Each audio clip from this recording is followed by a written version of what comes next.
So can we start? Are we live? Well, ji, good morning. Morning, how are you? Very fine.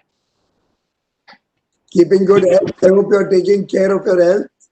Yes. So I was waiting to see you. Screen. Privileged to be part of your program.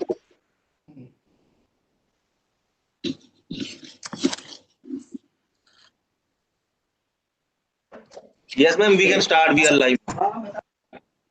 Okay. A very good morning to all. I am Shweta Mishra Ghosh, Assistant Secretary General FICCI, and I welcome you all to the global virtual conference that is being jointly organized by FICCI and SRM Institute of Science and Technology on the theme, The Emerging Economic Scenario, Identify and Create Competencies. It is my honor and pleasure to welcome our chief guest, Shri Piyush Goyal ji, the Honorable Union Minister of Commerce and Industry and Minister of Railways. He is joined in this session by Dr. T.R. Parivendar, Chancellor, SRM IST, and Dr. Sangeeta Reddy, President FICCI and Joint Managing Director, Apollo Hospitals, and Mr. Dilip Chinoy, Secretary General FICCI. We also have with us the Vice Chancellor, Professor Sanchetti, advisor to SRM IST, Dr. Raghavan, and other leadership team joining us in this session. Friends, impact of COVID-19 has been devastating world over, destroying the economic and social fabric, disrupting the labor market trends, jobs, and skills requirement.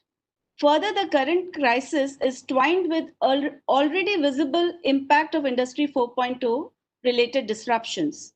Demographics, deglobalization, and environmental impact adds to the complication, leaving all of us in a world full of uncertainties. According to the World Bank June 2020 Global Economic Forecast, the global economy will shrink by 5.2% this year. That would represent the deepest recession since the Second World War, with the largest fraction of economies experiencing declines in per capita output since 1870. In such a scenario, preparing the workforce for the 21st century society will require reimagining the traditional education model and adopt cutting-edge teaching practices to prepare our young to live in a complex, multidimensional, and global society. The future has arrived sooner than anticipated. It is time to push the pause button, introspect, and reinvent the future. The theme of this conference, the emerging economic scenario, identify and create competencies, was crafted keeping this paradigm shift in sight. I'm happy to share that conference drew tremendous traction among stakeholders with almost 1,600 registrations that include 300 CXOs and senior leaders, 1,200 academicians, researchers, and policymakers. There are more than 100 academics registered from 41 countries, including USA, UK, Japan, Canada, ASEAN, and Eastern Europe countries. More than 500 plus scholars and students have registered in the YouTube, and this number will keep increasing during the day. Without further ado, I would like to invite Dr. T.R. Parivendar, Chancellor, SRM Institute of Science and Technology, to deliver his welcome address. Good morning to everyone who is involved in this conference. I am given the opportunity of welcoming the participants. Let me start with my welcome address. Honorable Minister of Railways and Minister of Commerce and Industry, Shri Piyush Goyal ji, Honorable Minister of Human Resources and Development, Shri Ramesh Pokhriyal ji, Dr. Sangeeta Reddy, President, Federation of Indian Chamber of Commerce and Industries, and Joint Managing Director, Apollo Hospitals, Sri Amit Kair, Secretary, Department of Higher Education, Professor Tan Yen Che, President, National University in Singapore, Mr. Bhavan Das Pai, Chairman, Manipal Global Education, and other members who are going to be in the panel list and deliver lectures.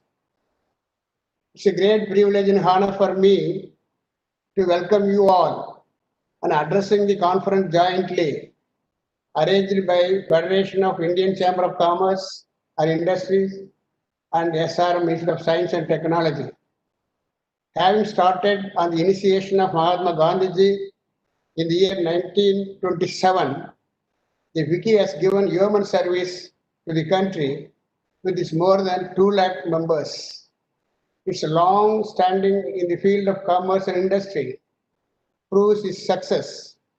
It also working closely with government policy bodies in an advisory role. SRM Group, in its long existence of 52 years, the field of education provides opportunity to qualify in technology, medical sciences, and humanities. At any point of time, 75,000 to 75,000 students are there in the role, in the group, of which 52,000 students are from our own university. This education group manages one deemed university having half campuses at NCR Delhi, Chennai, and Trichy, apart from managing 3 state universities in Andhra Pradesh, Haryana, and Sikkim. The conference was originally planned earlier in the month of March when there was no trace of COVID-19, inviting thousands of participants physically to discuss and deliberate on the emerging economic scenario, identity, and create competencies. However, we have managed to conduct this conference in the odd period of time by virtual mode. I come to know there are 1,850 plus participants have registered, including countries like US and UK. I'm told like 41 countries have participants are there. It shows the success of this conference. I once again welcome wholeheartedly everyone who are participating in this conference.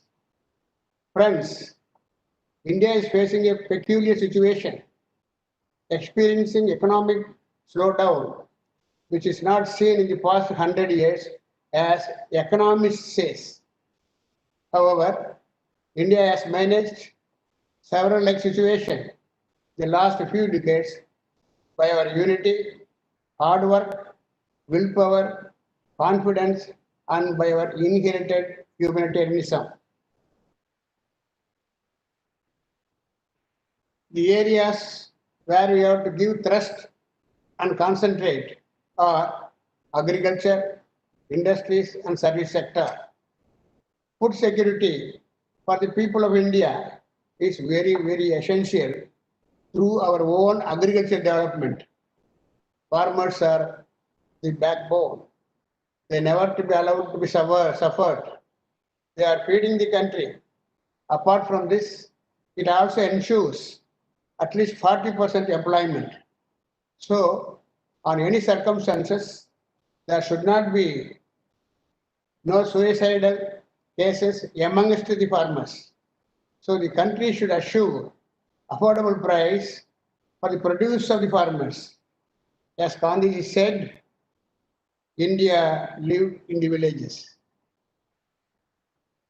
There should be no power shortage for irrigation, no shortage of manures, pesticides at the cheaper cost in time, and good road connecting the villages, towns for transportation. Use of modern equipments like tractors, balers, blowers, planter, and sprayers, etc. will attract the educated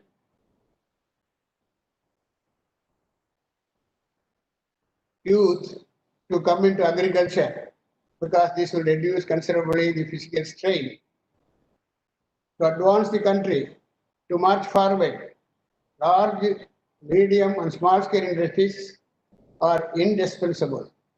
India is giving attention in establishing big industries for manufacture of steel, cement, motor vehicles, and two-wheelers, etc., which give the strength for the nation and self-reliant. Employment and job creation are mostly met out by the medium and small scale industries. They should be encouraged by providing soft loans, term loans, uninterrupted power supply, and giving concession in GST and other taxes. Importing defense equipments. Importing defense equipments.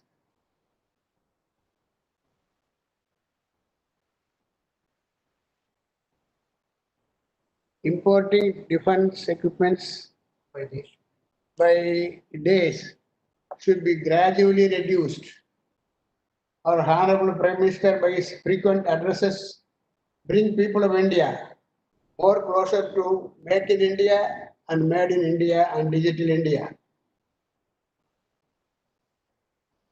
Workers in service sector like hotels, hospitals, construction, and also in unorganized sectors will be given equal weightage to safeguard their day-to-day livelihood. Education is the most powerful weapon which you can use to change the world. As Mandela said,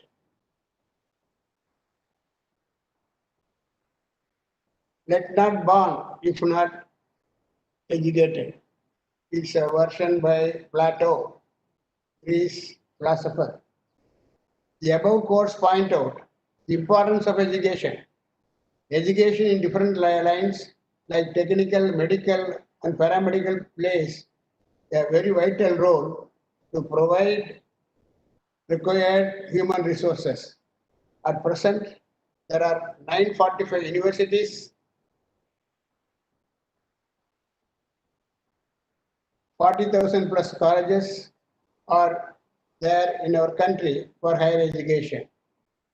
Due thrust should be given to produce highly talented professionals in different fields. Hospitals, nursing homes are to be provided with some special support so that they can import state-of-the-art medical equipment and also to do research.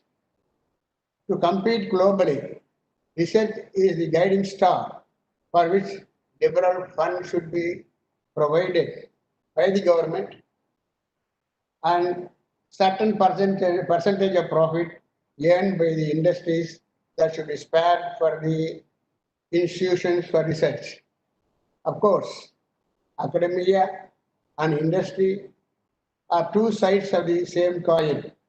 In recent years, we have come to seriously realize the potentials of collaborations and disadvantage of staying apart. It's worth mentioning that more than 8,400 SRM students placed in the campus in the different companies, more particularly software companies, in the last academic year. In recent times, software companies are giving relief for the unemployment problems. They must be supported. The fate of this country is decided by the quality education and research, where India is lagging for want of more funds. The following data will level this point. For example, Norway allots 6.4% of the GDP for higher education, and New Zealand 6.3%, UK 6.2%, America 6.1%, Germany 5.3%, whereas India 4.6%. We have to go a long way. The root cause of the quality education and research will go by the liberal funding as shown above, as informed above. At the juncture, the country cannot ignore the family planning, which is need not to be ignored. It is a need of the hour, because more the population, more the consumption, and more productivity should be happen. So it makes time. So nothing wrong to have family planning. So it's really a gracious moment for me to share a few thoughts of mine in this conference as an academician and a parliamentarian. I was trying to point out that the FICCI has a very vital role in enlightening the government to plan budget and allotment of funds in different areas. And I am sure that the FICCI is doing its job very well. I look forward to the tenure of the present president. Many things will happen that will comfort the industry and also solve the unemployment problems. Thank you very much for hearing my speech. I once again welcome you all. I wish the conference all success. Thank you, Dr. Arivandar, for your welcome address and articulating the close connect between economic development, education, and research. Our sincere gratitude for collaborating with FICCI on this very important subject. May I now request Dr. Sangeeta Reddy, President FICCI and Joint Managing Director, Apollo Hospitals, to deliver her special address.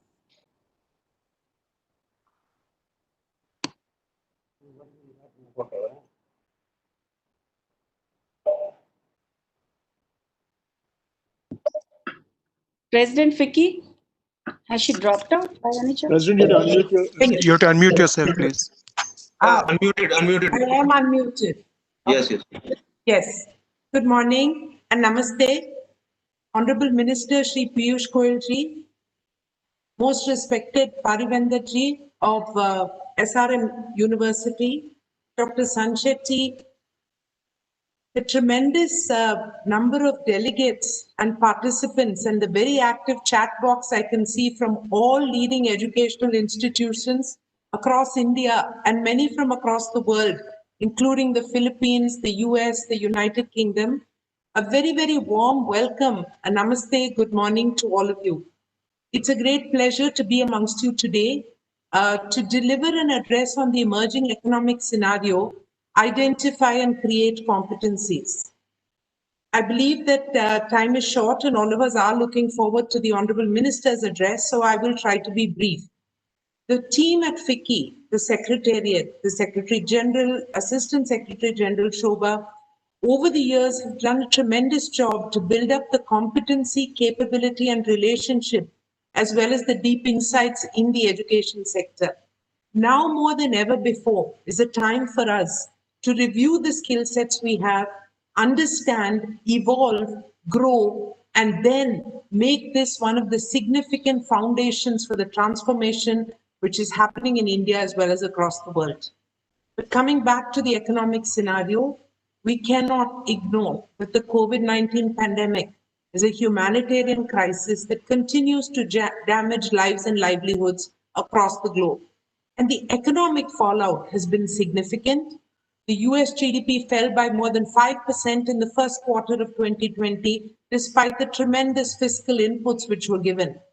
The European governments are attempting a phased reopening, but over 30 million people in Germany, France, UK, Spain have applied for state support for their wages, and their economy has contracted more than 3.8%. It is estimated that for the overall year, EU economic growth could contract by 8.3%, if not further. Uncertainty about the length and the depth of the health-related crisis are fueling economic perceptions of risk, volatility in the financial markets, and definitely impacting corporate decision-making and hence the economy at large. In addition, uncertainties regarding the global pandemic and the effectiveness of public policy intended to contain its spread and prevent the second wave of infections across the globe. The lack of a cure, the fear about the time it will take to find the vaccine. All these are fueling uncertainty across the globe. India's industrial production also plunged by 16.7%. In manufacturing, the Purchase Managers Index, the PMI, a predictor of near economic recovery, contracted by a record amount in April, improved in May, but in July is staying flat.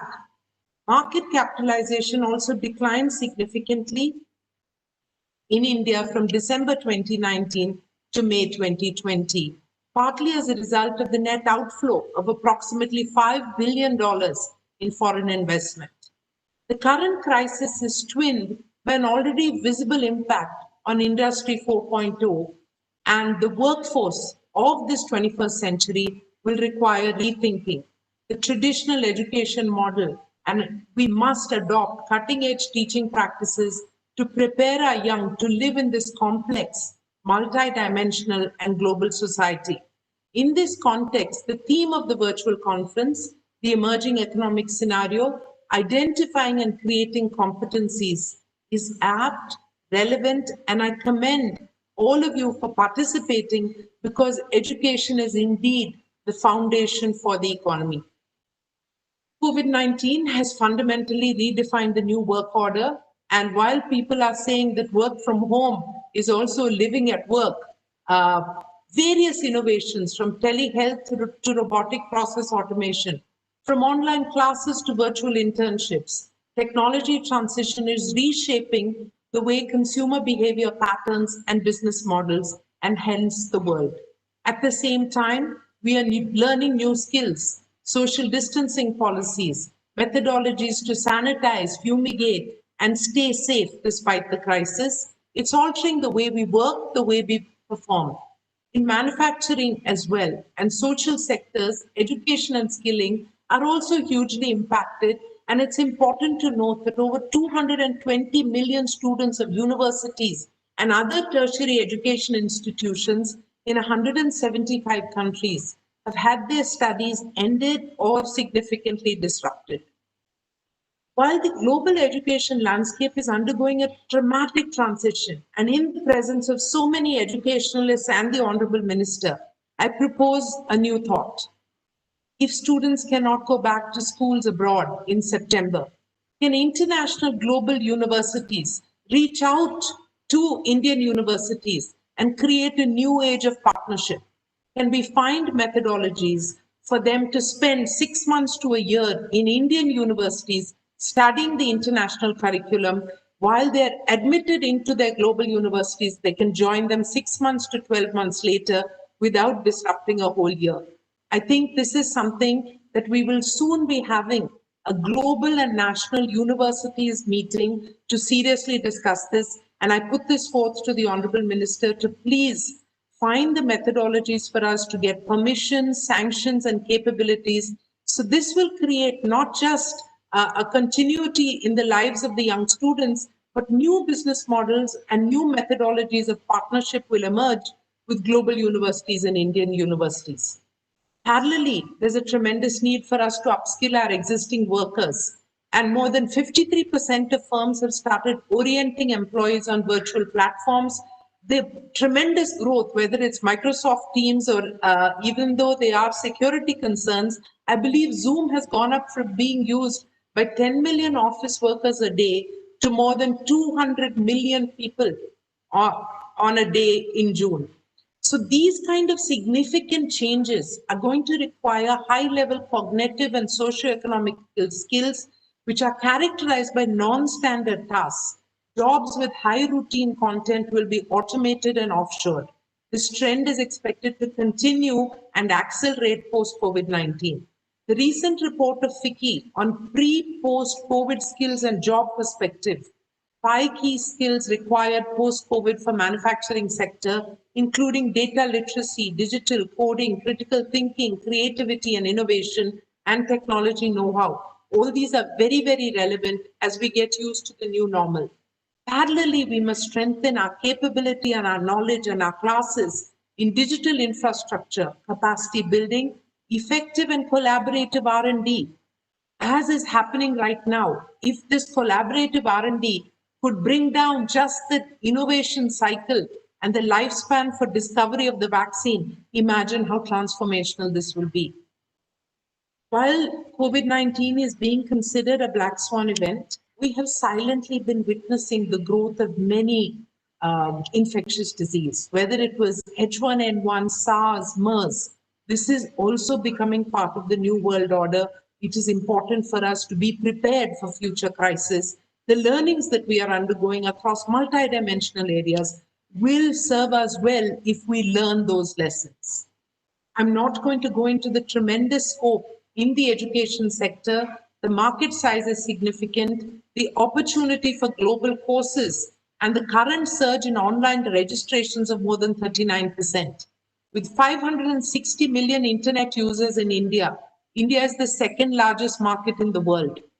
Our employability skills and the fact that the demographic dividend of India, if we combine with appropriate educational skills, we can become the service provider for the world. We will enhance and evolve into the pharmacy of the world, potentially with the agrarian changes which are happening in policy heralded by the government, in thought process, and the innate capability of our Indian farmer.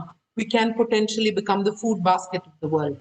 We can become one of the major healthcare providers of the world with our capability. This scenario continues, juxtapositioned with an Atmanirbhar, self-reliant India, with a growth in our own manufacturing capability and skill sets, with an ability to look at the global marketplace. We foresee, despite the current uncertainty and fears, there is hope, there is potential, there is capability. There is power in the policy of the government. There is power in the capability of industry, of education, and the innate Indian spirit. So whether it's in public-private participations, the industry which is ramped up from ventilators to PPEs, there is a huge underlying movement which is happening of methodology to handle this crisis. So while I spoke about the multiple areas where we are worried, I also want to talk about scenarios like, for example, in education. FICCI has partnered with AICTE for AICTE Atal program to orient faculty and researchers in emerging technologies. This will be transformational in the way we do not just case studies, but teaching and stay current. In a swift shift towards digital teaching learning practices, we are doing FICCI Future X initiatives focused on faculty development and leadership training. This, over the last 3 months, has been one of the most tremendous programs to ensure that our universities, our faculty, and our students are future ready. In conclusion, I want to say that the world will definitely undergo a change. It is difficult to predict what will finally emerge, but for us to be ready for that unforeseen change, let us look at rebounding, reforming, and creating a resilient future citizen. People may look internally and say that when I see the recovery in the economy, then I will believe it's going to happen. I will urge all of you to believe, and then you will see. Let us go forward with hope, with positivity, with resilience, and we will see it happening. All the very best to all of you for a tremendous conference. With my respects to every guru who is sitting in this program, and my regards and good wishes for every student and learner. A grateful thanks to the Honorable Minister, not just today, for his continuous support to FICCI and to the industry at large. Namaste and thank you very much. Thank you, President, for your insights and excellent articulation of the current scenario and forward. With due permission of the Honorable Minister, we will now release a FICCI paper on online education opportunities and challenges. This report analyzes the current pandemic crisis and the readiness towards swift adoption of online education under the following 6 heads: technological readiness, faculty readiness, content readiness, infrastructural readiness, security readiness, and assessment, accreditation, and monitoring and evaluation readiness. This report also has a comprehensive recommendation section highlighting the specific roles that the government, educational institutions, and the edtech companies need to play to ensure creating a robust online education system in the country. Thank you all for releasing the paper. I would now request the Honorable Union Minister of Commerce and Industry and Minister of Railways, Shri Piyush Goyal ji, to deliver his keynote address.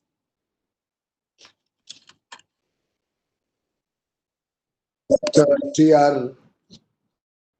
Parivendan, Chancellor of SRM Institute of Science and Technology, Dr. Sangeeta Reddy, the President of FICCI, Shri Sandeep Sancheti, all other distinguished participants from across the globe who have joined this virtual conference on the emerging economic scenario to identify and create competencies that India has or can develop. Ladies and gentlemen, at the outset, I must compliment FICCI for releasing this paper on online education in India, the opportunities and challenges ahead. It'll be a good starting point both for policymakers and for educationists and industry across the country to reassess their competencies, their way of working, and engage with the best that is available across the globe. Clearly, technology is going to decide the economic destiny of India going forward. And so it has been ever since the Industrial Revolution 1. It has transformed nations, it has transformed economies, it has transformed the way you and I live. And it happens very rapidly. Doesn't give you much time or scope or chance to be lazy, to go slowly down this path. Sometimes it's not noticeable on a day-to-day life, but its impact is deep. Its impact affects all of us. And I'm glad that FICCI has partnered with SRM IST to deliberate on this very important subject, take it to the academic leaders and policymakers, not only in India, but across the world. Initiate a dialogue around this very important subject and hopefully come up with outcomes that will help us in the post-COVID world, significantly changing the way we live, study, work, and the way the nation progresses. In fact, the only way to remain competitive in this very, very highly globalized world is to harness new and emerging technologies, reach higher levels of production, productivity, expand to become more competitive. And the new technologies that we are talking of today are happening right here and now. They are not going to happen in the future. Every single day lost is a day gone. Every single moment seized is an opportunity in your hand. Today, when we talk of big data, that big data is available, but it's only as good as you analyze that data. Unless you use these tools of artificial intelligence, robotics, blockchain, Internet of Things, engage in data analytics in a big way, what good is big data? And to my mind, this rise of technology is not a bad thing. It's not something that we should shy away from. It's something we should engage, something we should adopt, something which should be a part of our day-to-day work and effort. Frankly, it should be a passion of each one of us to engage with technology, to learn from technology, to innovate, to bring newer and newer ways of living and working and studying. Technology should drive our thoughts in this globalized atmosphere, because rapid technological innovation and adoption will not lead to job losses in the aggregate. There may be a reskilling required, a retooling required. Jobs of a certain sector may need to be reoriented to jobs which are future ready. But on the aggregate, my belief is that we will add to jobs, we will add to work opportunities, and technology is truly a powerful tool to help democratize development, progress, and prosperity, because it will lead to social and economic equality. With the kind of spread of communication tools and the very fact that all governments, many businesses, many academic institutions have continued to function, if I may venture to suggest, more efficiently than ever before in certain areas, it's because of engaging with technology in a big way. And therefore, I have kept my talk centered around technology, because I believe with the kind of, I saw the chat box also, and I realized that we have some very, very eminent academicians on the call.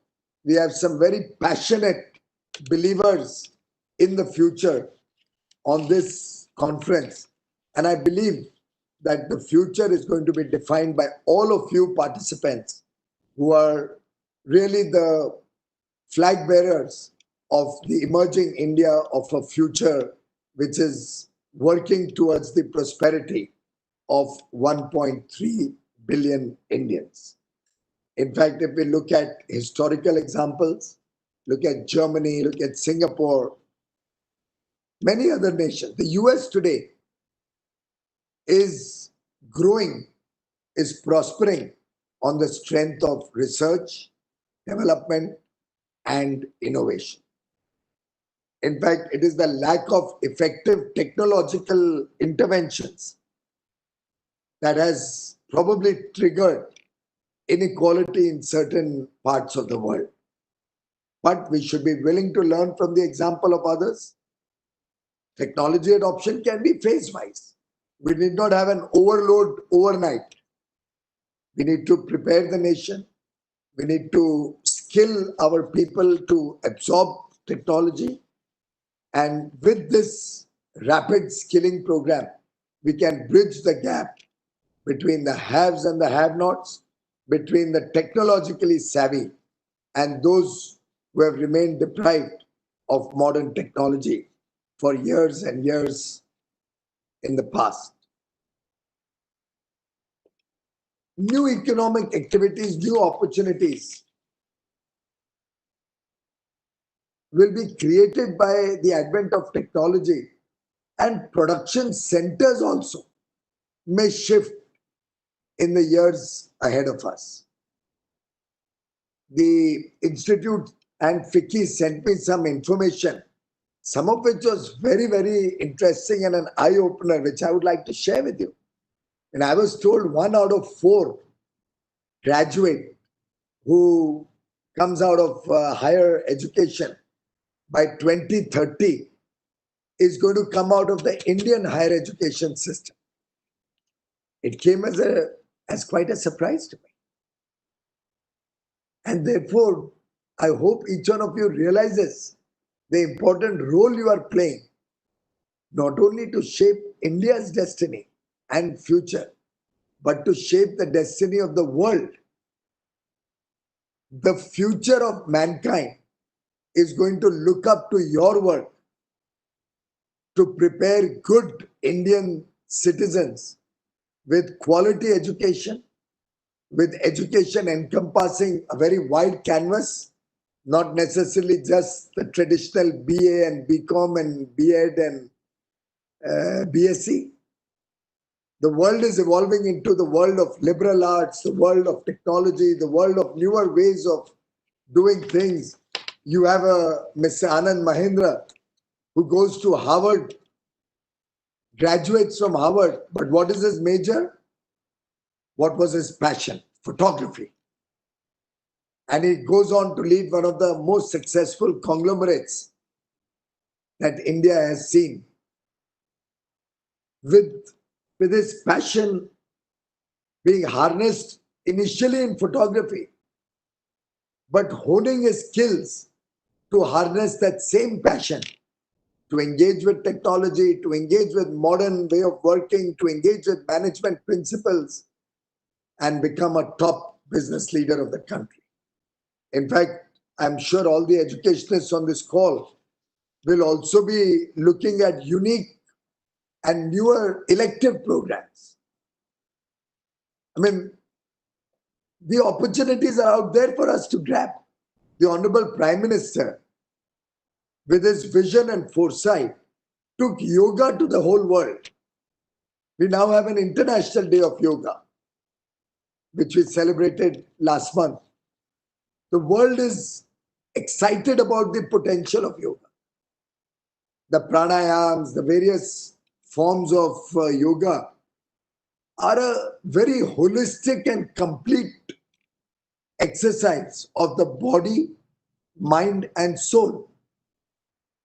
But did India really grab the opportunity that the Honorable Prime Minister opened up for India? Did we set up 100,000 yoga centers all over the world? Did any entrepreneur amongst you or a startup think in terms of the possibilities that yoga offers by planning to train maybe 100,000 or 500,000 yoga teachers who would find an opportunity across the globe in maybe 200 countries or 195, 97 countries, where people, and believe me, you just need to get somebody to the yoga room for 4 sessions. The 5th session, he will come running. And then for the rest of his life, he will want to be a yoga participant. That is the power of yoga. I don't know whether all of us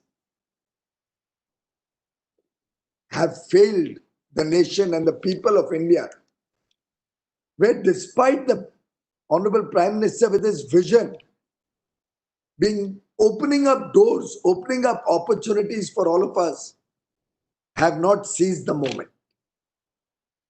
I mean, Sangeeta ji, as a renowned doctor and running one of the finest medical institutions in the country, will appreciate that cure is not only about medicine, it's not only about hospital treatment, it's not only about visiting the doctor. The huge possibilities of yoga as a preventive form of medication is known to many of us, but has not been captured as an opportunity, has not helped us serve the people of India to the extent that I'm sure Mr. Modi had in his mind when he first visualized taking yoga to the rest of the world. On a personal note, I can share with you the excitement that has been created around yoga, thanks to Honorable Prime Minister's efforts, was evident to me when I was the minister in waiting for the Prime Minister of Australia many years ago. And you won't believe it. He landed, came out of his plane. I had barely introduced myself to him. And his first question was, and I tell you, it came as a shock to me. His first question was, can you help me do a yoga session with Prime Minister Modi? I was taken aback. I said, but why? He said, he's so fresh. He's working 18, 20 hours a day. But even a meeting at the fag end of the day in one of our G20 or any of our international engagements, his face is bright. His eyes have a gleam. And he's engaging with the same concentration as one would expect in the first meeting of the day. There certainly is a power in yoga. I want to do yoga. I'm just sharing this with you to tell you that the ways of the world are going to change in the future. Post-COVID, you never know. People may be afraid of physical contact, considering social distancing, 2 gaj ki zuri, a 2-yard distance, mask. All of these are becoming a way of life. When you're not going to be willing to look at social contact or touching, now with the world also accepting namaste as the form of greeting, do you realize that you're not going to be very comfortable going to medical practitioners for your common cold and common illnesses? So why not you look at preventive methods? A good pranayam session in the morning can actually ensure you don't get the common diseases that one hears of, cold, flu. It just cleans up your whole system. It helps you prepare your body and your mind for a much more active day ahead of you. But we lost. But I don't think all is lost. I still think if some innovative youngsters were to plan to take this to the rest of the world, India can become a powerhouse providing this technology. And it's a scientific technology. Every aspect of yoga, every asana teaches you something new, teaches you how it impacts your body and your mind and your soul. And why I've taken this example only to share with you that disruption need not always be technological. Disruption is not only coming out of our computer screens. Disruption will come out of a variety of ways.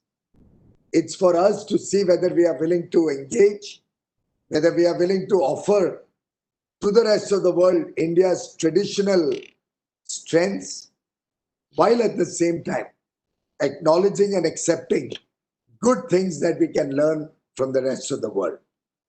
In fact, Atmanirbhar Bharat is going to be a defining moment for India's economic future and prosperity for our teeming millions. While our education is vital to make our citizens ready to face an uncertain future, we also need to grow and nurture leaders who will shape our destiny.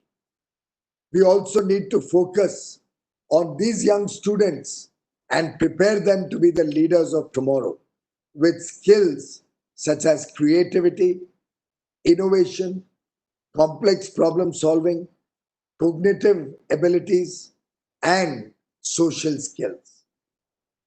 The best work is work done with passion and compassion. And that's what our young leaders of tomorrow have to be prepared for. We have to build on India's existing strengths, but also increase our global engagement. Atmanirbhar Bharat does not close India's doors to global engagement. In fact, it opens them wider. India has to become a nation which deals with the rest of the world from a position of strength, not from a position of weakness. We have to engage with the rest of the world in areas where we have the competitive edge, where we can be competitive in comparison to the rest of the world. We have to develop skills in India which come naturally to Indians. The Honorable Prime Minister the other day spoke about furniture manufacturing in India. Now that's a skill that we have millions of Indians, good carpenters, very good artisans. Yet India continues to import furniture. Can we not prepare India to become the factory of the world for furniture? Can we not build to scale at competitive prices so that the world looks to India to source from India furniture which is required in large scale, let's say modular furniture? Yet our good carpenters and artisans can create pieces of art which will sell across the world far better at more competitive prices than any other nation can offer.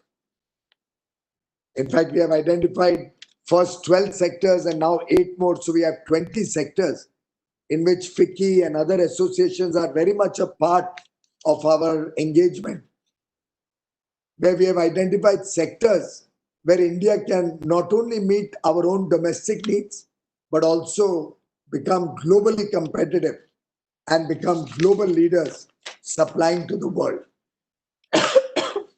That is identifying competitiveness and then working together with government, universities, industry, creating global competitiveness also. And this is an effort which will be incomplete, but for the joint effort of all stakeholders. Our institutes of higher education and learning will prepare our citizens and our young boys and girls to engage with the rest of the world, to engage with new technologies, to take India's strengths to the rest of the world. Our industry, our entrepreneurs will invest and become global powerhouses. Our government initiatives will be focused towards supporting an enabling environment for ease of doing business through single window clearances, through plug and play infrastructure, port-led economic activity, dominance in certain sectors where India has the competitive edge, textiles, pharmaceuticals, medical devices, education. Today you have one startup who's a $10 billion virtual educator. Can you imagine what the global perspective and potential is for virtual learning? And couple that virtual learning with classrooms which will have to maintain social distancing and all the precautions. But if you do a hybrid of virtual education and classroom learning coupled with industrial training, on-the-job training, can you imagine what a powerhouse of skill we will develop in this country? In the railways, for example, we have over 300 training institutes, but we are now setting up a university, the National Rail Transportation University. What we are planning now is largely our training programs, both for reskilling and upskilling our railwaymen and women. Large part of the program will be virtual. Some part of the program will be in the classroom, maintaining social distances and all other precautions. And then a large part will also be through on-the-job training. Now, can you imagine the person who comes out of this combination of all three, how well skilled and how well developed he will be for the development of a modern railway system in India to meet the needs of the passengers and for movement of goods for industrial and economic development. As Michael Porter had said, national prosperity is created, not inherited. And ladies and gentlemen, you and I are the creators of our future, of our destiny, of our prosperity. You and I will have to work together to make India that powerhouse of technology at competitive prices of world-class quality. You and I will have to develop the capacity of industry to innovate, upgrade, You and I will have to work together to prepare our citizens for a brighter and better tomorrow. Every teacher on this call, every university should take it upon himself as his bounden duty, his responsibility, his commitment, his or her commitment to make sure that every citizen in this country contributes to the well-being and a better future for our brothers and sisters, particularly the less privileged sections of society, the marginalized sections. To my mind, we are providing corporate leaders to Fortune 500 companies. The world's top companies today have an Indian at the helm of affairs. I think we will, going forward, provide talent and provide skills, not only for India, but for the entire world. We want a competition in the whole world, vying for Indian talent, desperate for our Indian boys and girls. That should be the situation that you and I will work for. We have huge potential. We have to harness that potential. We have huge skills. We have to channelize that skill. We have huge passion in our young boys and girls. We have to give that passion an opportunity.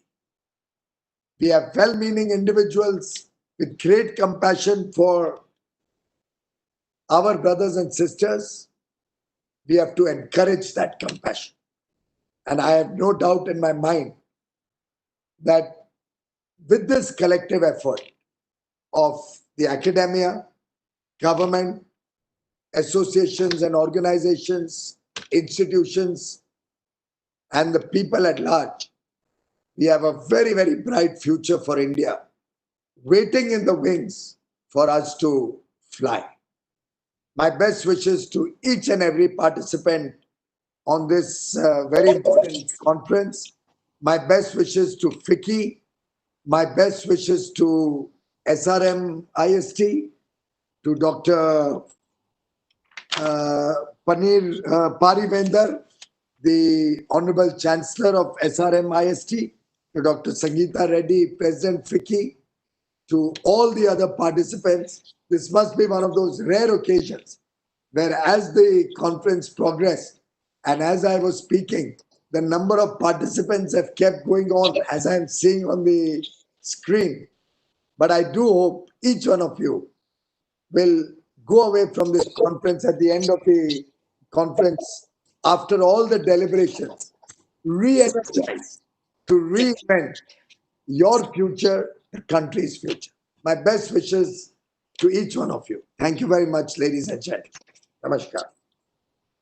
Thank you, Honorable Minister, for your very passionate and insightful remarks. And as you have suggested, the following two sessions are actually going to be deliberating on the new world of work, as well as the new age industry academia engagement that will be required to fulfill the vision that Honorable Prime Minister and your good self has. And I'm sure each one of us here is extremely enthused to join that journey of fulfilling the Atmanirbhar Bharat's vision. Sir, I also want to take this opportunity to thank Ministry of Commerce, which has been supporting the FICCI Higher Education Summit now over 4 years to promote Indian education globally. This we do every year in the month of November. And it's a great opportunity, sir. Thank you so much for the support. On behalf of FICCI, I would also take this opportunity once again to thank SRM Institute of Science and Technology for engaging with us and supporting us in organizing this conference. I would also like to thank all the participants who have joined and who are going on joining, from both India and abroad. Thank you so much, sir. With this, we come to an end to this inaugural session. However, we will immediately move into the next session, that is the new world of work session. And may I now invite Mr. Pranjal Sharma, economist, analyst, and author, India Automated, who is going to be moderating this session.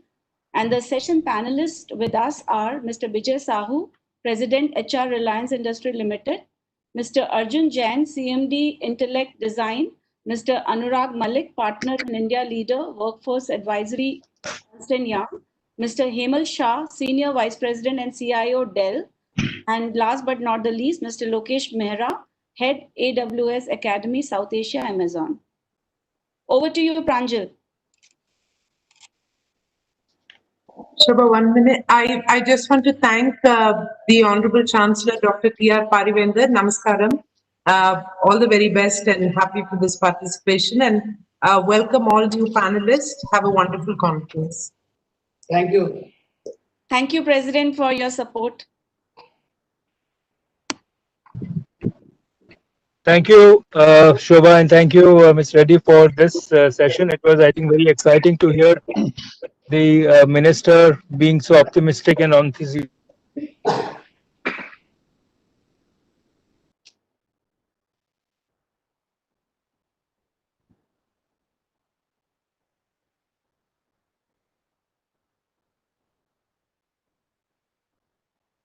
It was always felt even before COVID, but I think the situation today with COVID has accelerated the change to a level that we really have to make an effort to prepare.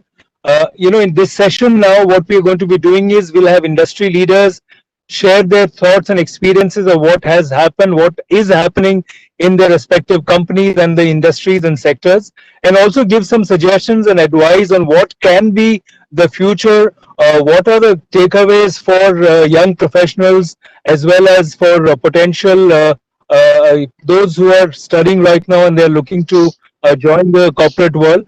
So I would now request that we start this, and if we can ensure in interest of continuity that while we are going to be all the speakers will come one by one. If there is a disconnect, I will request the next speaker to start continue on that. But let me begin by inviting Vijay for his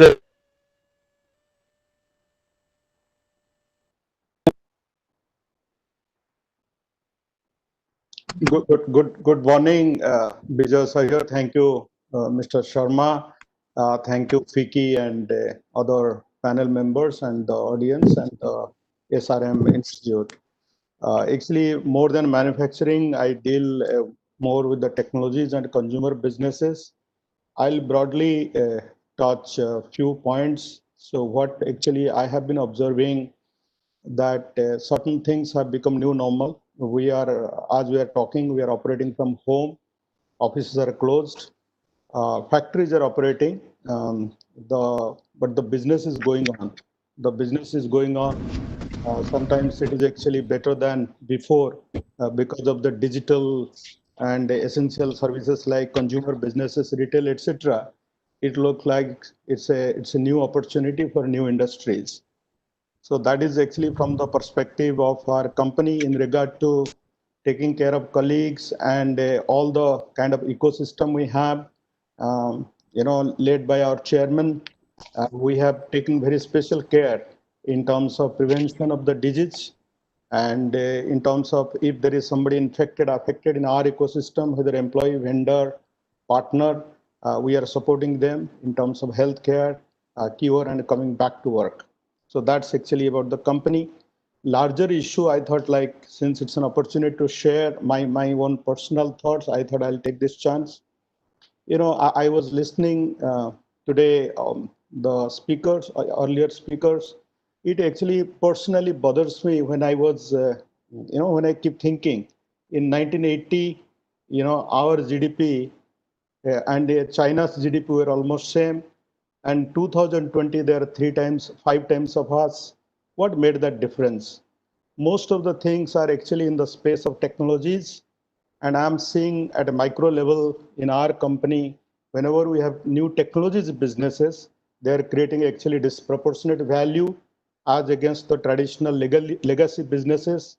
That probably applies well for any company, any industry, and any nation, that by focusing on emerging kind of latest disruptive technologies, you create disproportionate value. but at the same time, it is creating a large digital divide. If you look at the rural area and if you look at the urban area, so in urban areas, like offices are closed, but still, people are affected. But if you look at what happened to the workers, migrant workers, you would have seen all the stories last over 3 to 4 months, like how they went back home. So I have some rural roots. So I come from a village. So when I talk to my villagers, I found like when all sectors, like our factories are closed, our construction factories are closed. Those are not automated, not Reliance, but other industries, other companies I'm watching. And the construction sites are affected for not having workers. But at the same time, if you look at the rural areas, 40 million people have gone back to villages. They have no work. Now 800,000 people from Kuwait, they have to come back because of the policy change. Kuwait was the fourth largest kind of money provider, remittance provider to the country. We get in India almost like $80 billion remittance money that is mostly drying up because of immigrants getting affected. The migrants back in the village, they are getting affected. So every sector is challenged. Two sectors are doing well. One is actually technology, telecom, media consumption, etc. on one side, and another is agriculture. So these two are doing well. So I was looking at the agriculture and the rural side. I found the farmer. The farmer continues to work hard. His child continues to fight in the border as a soldier. His other continues to work as a migrant worker who is actually back at home and a support to him.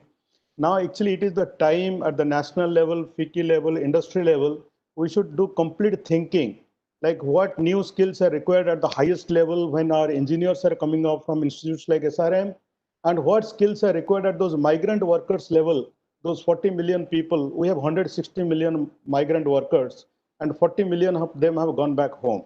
And we have 17 million migrant immigrants workers outside India. Almost 1/3 to 1/4 of them, half of them have come back home. So what skills they need, what disruption these technologies is bringing. As the COVID kind of situation is happening, more automation also throws away people from the job. So what new skills are required? So one kind of skills engineers will need, another kind of skills workers will need. So those are the things of debate today. Since only 5-6 minutes are allotted, I have taken 5 minutes of my time. But the last, I must tell you what we started. When I saw all these migrants going back home, I requested some of the professors of IIT Bombay and Bhubaneswar. We started a platform called Mo Sahay.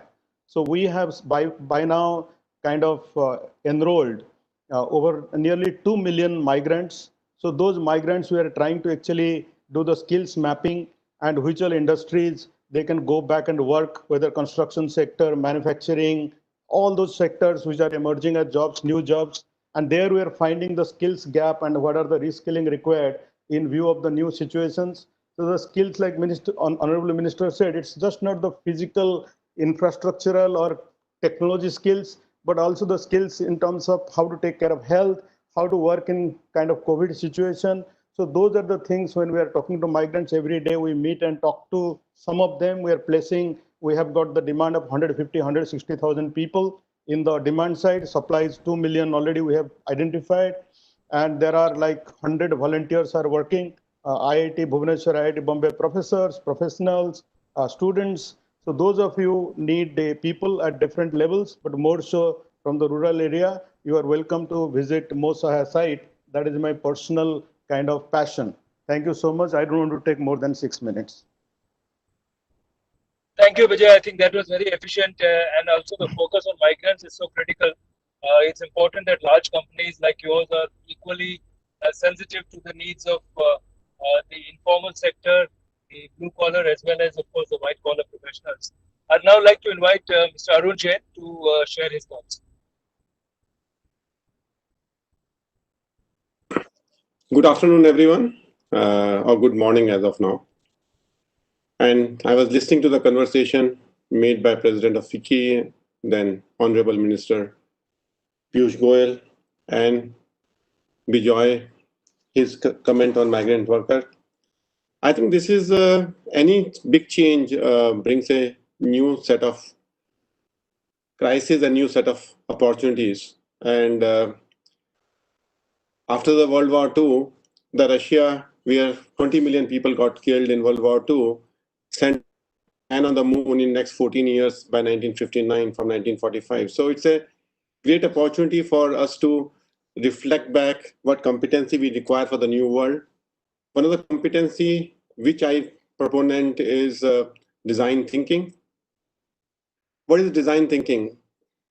I think competency is to identify the sharp opportunities in the marketplace, and that marketplace is not India. This marketplace is a global world.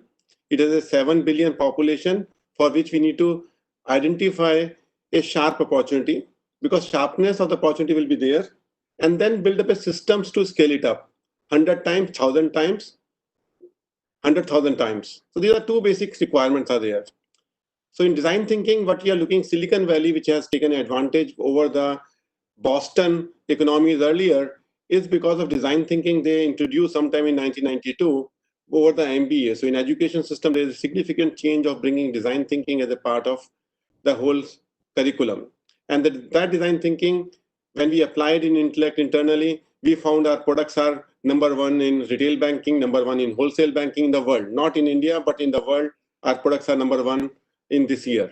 In just 7 years, we are able to bring our product to number one status in a competitive global economies.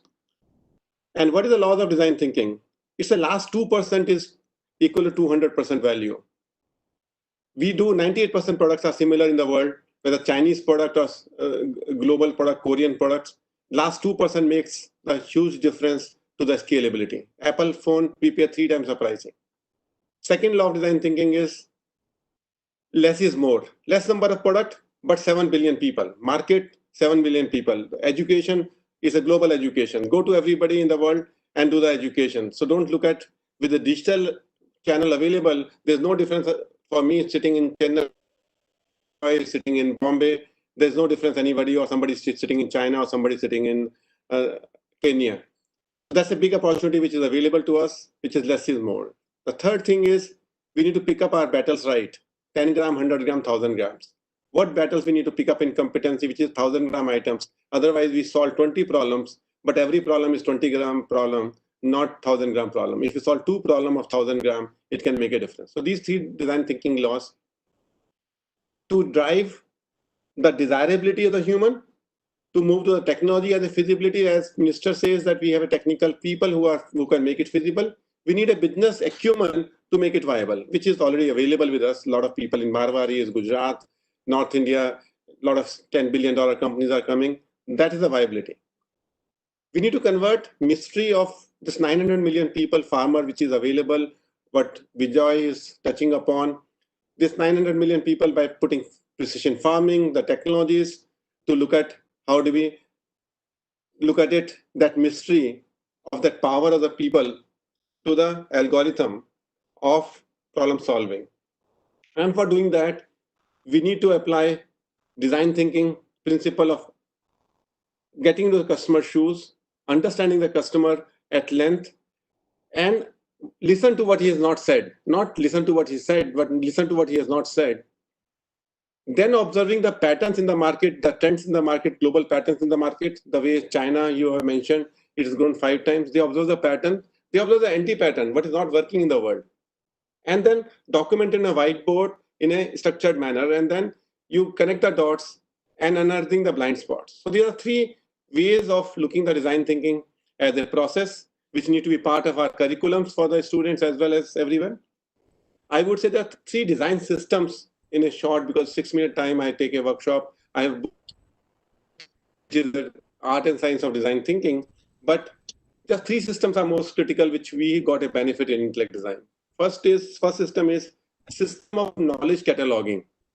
How you knowledge catalog, the way you catalog the library in your human mind, how the knowledge is cataloged. There's a macro level knowledge. So if there are 200 items to for a particular system, instead of putting 200 items on a listed manner, you put a level 0 items, 6 blocks. Each block will have a sub element, which is a L1 knowledge, and which is a 6 block, and each L1 element has a 6 blocks further. So it's become 6 by 6 by 6, become 216 element can be organized and give them a number called A1, B1, C1, D1. even. So some numbering is required so that your mind can capture back the knowledge better. Second is a system of dialoguing.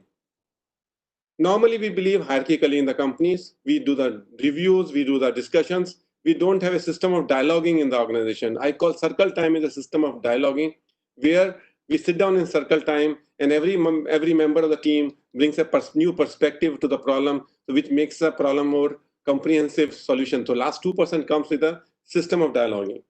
And third question is system of asking questions. Design system for asking questions. We have very hierarchical oriented parent-child relationship in Indian heritage system. We always look at it that we should not ask questions. We need to encourage people to ask question boldly, assertively. And then this question should be effective question to be asked.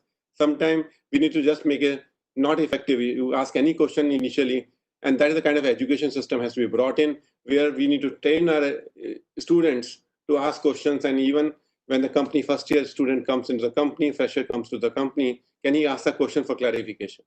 So there are three systems I'm saying: system of dialoguing, and system of asking questions. If these three elements are there, it drives the human thinking much sharper. It drives the thinking of spotting the opportunities better.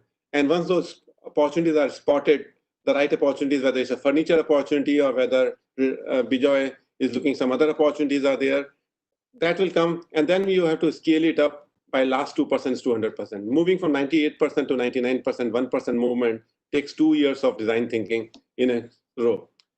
So I'll just leave it at that. Thank you very much for giving me the opportunity to speak in such a important forum of FICCI. Thanks a lot, President. Thank you, Arun. I think from a serial entrepreneur like you, these are very important thoughts, especially for the faculty and students.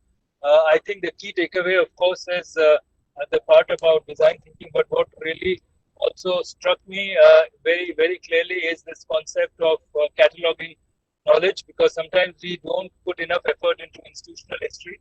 And I think that's absolutely critical for us to look at. And I think it speaks also to what the minister said about changing the way that we educate and changing the way that we create experiential learning for everybody. I'll now invite Anurag Malik to come in and share his thoughts, especially cross-industry perspective in a time where automation is now making a very big impact in almost every sector. Over to you, Anurag. Mute kar do.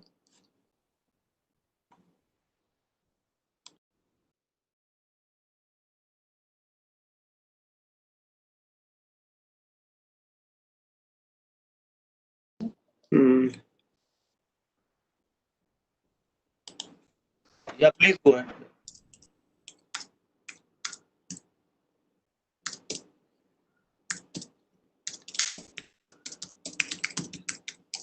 Available on Google or not? Amazon, I think.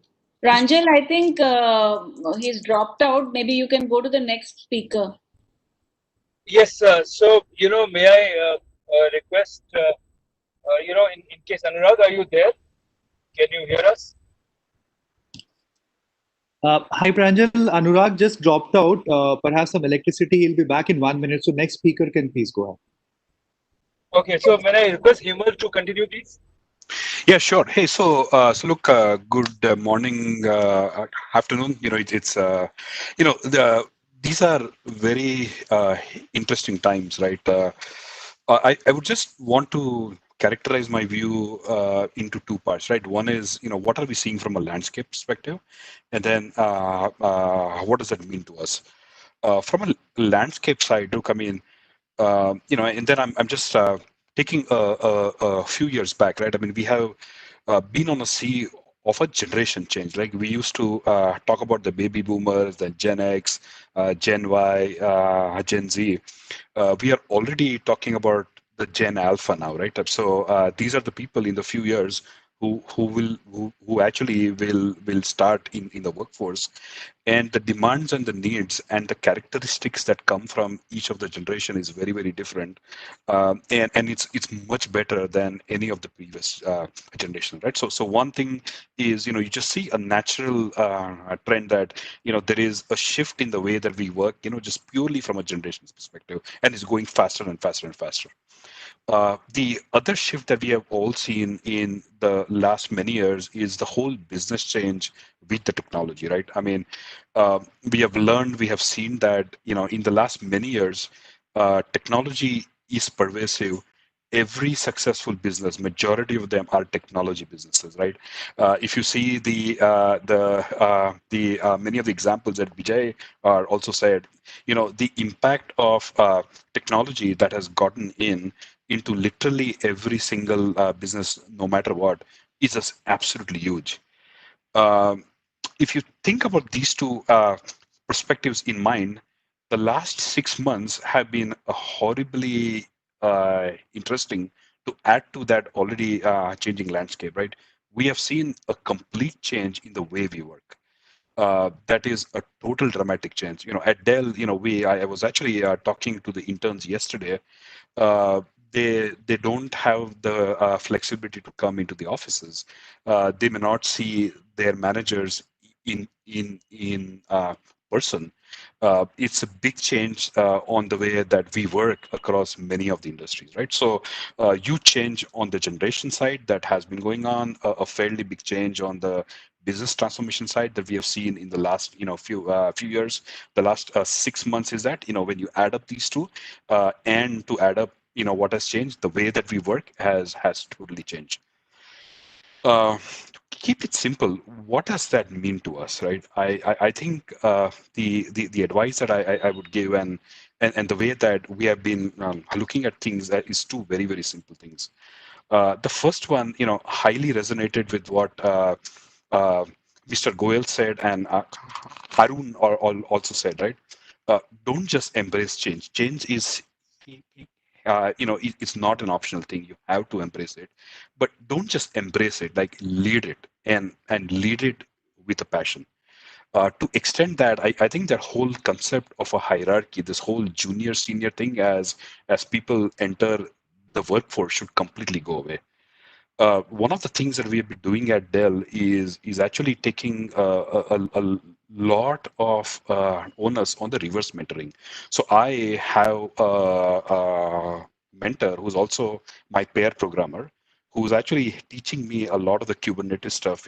His uh, name is Rohit Das. He came from the university to us last year, and honestly, spending all that time with him, I actually think I've learned so much. And where I genuinely see is that I think the opportunity is in the workforce. You literally have to come into the workforce blurring all the lines as far as any of the hierarchy goes. So don't use the word junior or senior. Most of the highest creative thoughts that we are seeing are actually coming from the people who are just entering the company and who are just entering the workforce. So don't have this fictitious notion about the hierarchy. So that's one. The second thing is what how to think as far as all of the skills goes, and you've seen a lot of the references in today's discussion.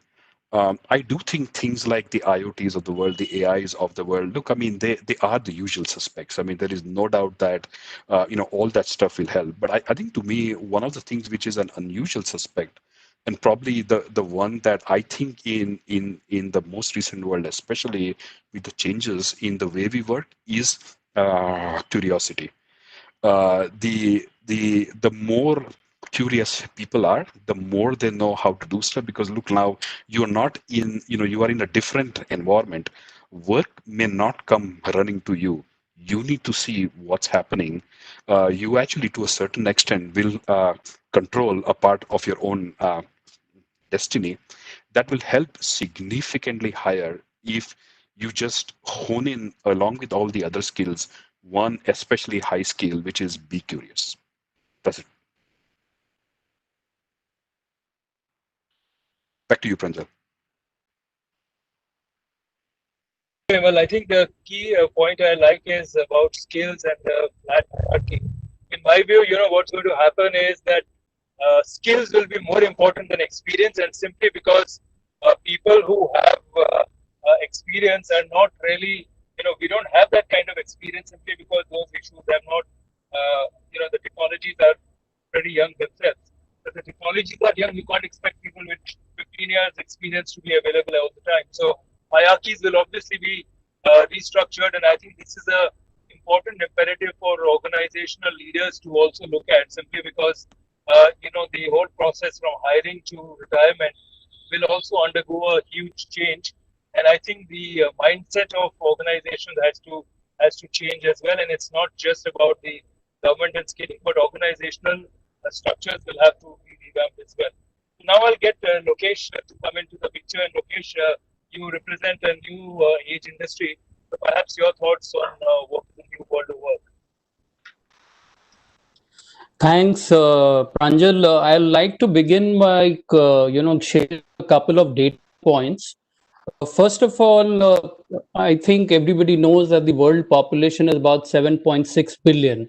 But an interesting fact in that is about 3.7 billion are connected to the internet. From that 3.7 billion, about 50% reside in Asia itself. And from that 50%, 24% belong to India. Now, some points that I want to put forth is, number one, if you see in the industry, the Fortune 500 companies, the shelf life has gone down from 60 years now to 12 years. It implies that if a company like GE or somebody was there constantly for a very long period of time, now that thing is changing very fast. Number two is that the value of a skill has gone down to a max threshold of 5 years. That's the maximum what a student can expect. The third point is, like we talked about, the millennial generation, the attention span is typically 8 seconds. So if you're going to talk to them, if you're going to coach them, teach them, their attention span is very, very limited. So they're bombarded by social media, and you need to keep them engaged through quizzes, through anything of that sort. Number four is that today, in a career span of say about 40 years, assuming that the person joins at 22 and retires at say 60, he will change his job approximately 12 times, which indicates that the job span is barely about 3.5 years. And not changing a job like going from one company to another in the same vertical, but the whole career may change. I may go from hospitality to say, plumbing to photography to anything else. So there's going to be a big change in that. So what is the outcome or reflection from all of this? First of all, there is exponential disruption which is happening. Number two, change is double. And this is all happening because of science, technology, and COVID has done nothing but accelerate the whole process. Jobs, as the minister said, are disappearing. But then you need to, this is an opportunity within that crisis to go and reset yourself and get that opportunity. I'll take a simple example out here. If you look at a mother wears various hats. She's a mother, she's a daughter, she's a parent, she's also a professional. So she keeps changing her hats depending on the situation. Same way, the institutes today will have to keep changing their hats based on the requirement what is there from the industry. So you need to be ready to reset yourself very, very fast. Let's talk about the emerging tech. From an emerging tech, if you look at all the 9 or 10 emerging tech, which include right from AI, cloud to 3D printing and everything, they're currently, as per the NASSCOM FICCI talent base, there are about 600 odd digitally skilled professionals right now. If I just take cloud as an example, there are about 250K professionals, but it is envisaged to reach about 1 million in the next 2 years. And there are not enough people who are going in for those kind of jobs. They don't have an exposure to do that. So AI and machine learning can help, people and machines learn on their own. However, like when we do a Google, we ask a question, there is AI going at the back. But you need to understand that as humans, we need to ask better questions. You need to bring it with empathy. I'll take a very small example to talk about this. Today, if I apply for a loan to a bank, a bank chatbot will kind of interact with me, where they will typically say that, say, based on my past antecedents, the loan may get rejected. But why is it got rejected? That's where the human interface needs to come in. So the machine and the human need to work together, because the human will bring in the empathy, the creativeness, the judgment part, which is there. So overall, what I would like to indicate is that lower the cognitive tasks, those jobs are going to disappear. But wherever there is an element, like Arun talked about design thinking, or Hemal talked about, the curiosity, these are places which would require the human element. In our traditional scenario, we have a very simple logic. During our times, it was you go to school, you go to college, and then you go to work. The linear kind of approach, which is you learn to work. Repeat, learn to work.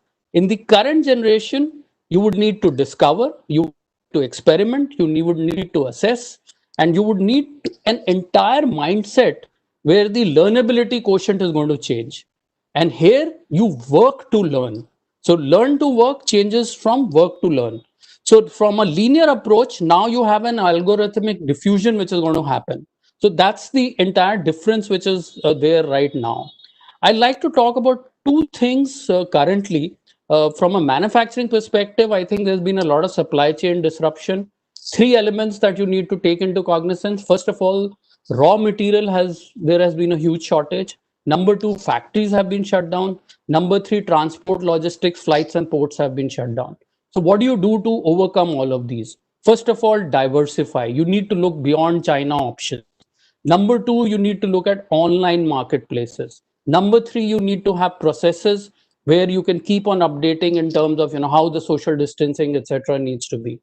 Uh, just to share, from Amazon perspective, there are 14 leadership principles that every Amazon person has to comply to. But traditionally, what we call as a job is called a role out there.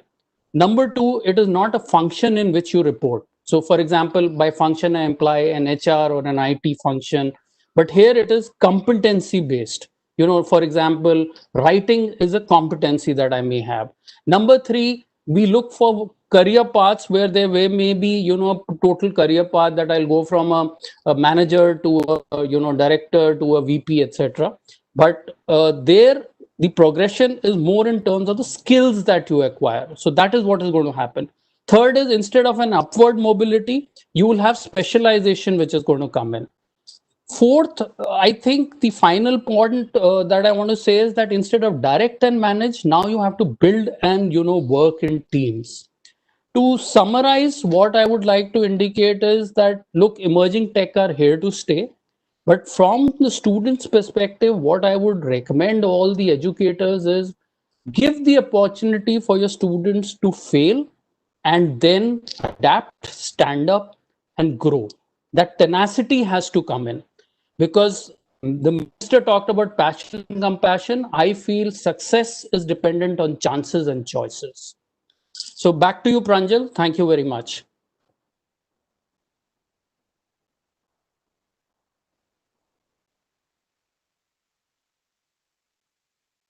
Hello.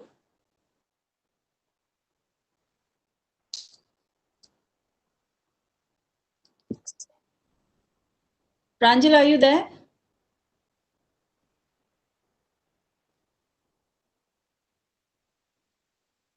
So, Shobha, we can ask, Anurag to speak because he was the speaker. Yeah, maybe Pranjal has got cut off. Hi, everybody. This is Anurag. I'll probably just carry on the discussion. I've absolutely been loving this conversation. I think the diversity of perspectives, starting with Bijoy, taking the migrants lens, Mr. Arun Jain, talking about the design thinking lens and what's the opportunities that it means for us and the industry. Hemal talking about his realities at Dell and what is he seeing changes there, and finally Lokesh, giving so many examples around impact of technologies on workplace.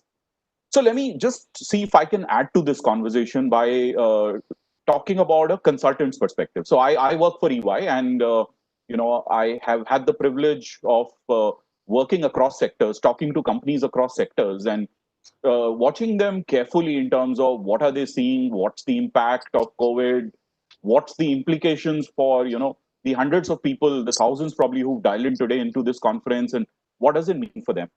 So I think all the speakers have made this point, and I'll reiterate again that I think what COVID has done is accelerated some of the the future of work trends that we've been talking about for a while now.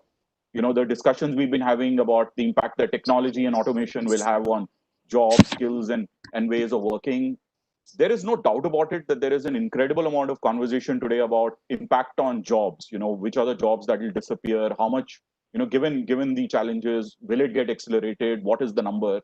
But I think what we could probably do is to take a forward-looking view that given what's been happening in the business environment, and given what COVID has done, what are the big trends and what are the takeaways from there? The one trend the number one trend I'll pick up is around remote working. And while some of my co-panelists did mention it, let me dwell a little deeper, because I think at least in the short to medium term, there is a very significant implication. Now, as I go talking to companies across sectors, almost interestingly, every sector, almost every organization has figured out a way of working 90, 95, even 98% remote. I mean, 3 months back, some of them used to say that X jobs, it's impossible to work remote. A majority of those jobs have moved remote. Now, as hopefully lockdown eases up, things start hopefully going back to normal. The big question that organizations are asking is, what is the percentage of remote working that we want to institutionalize? There are some great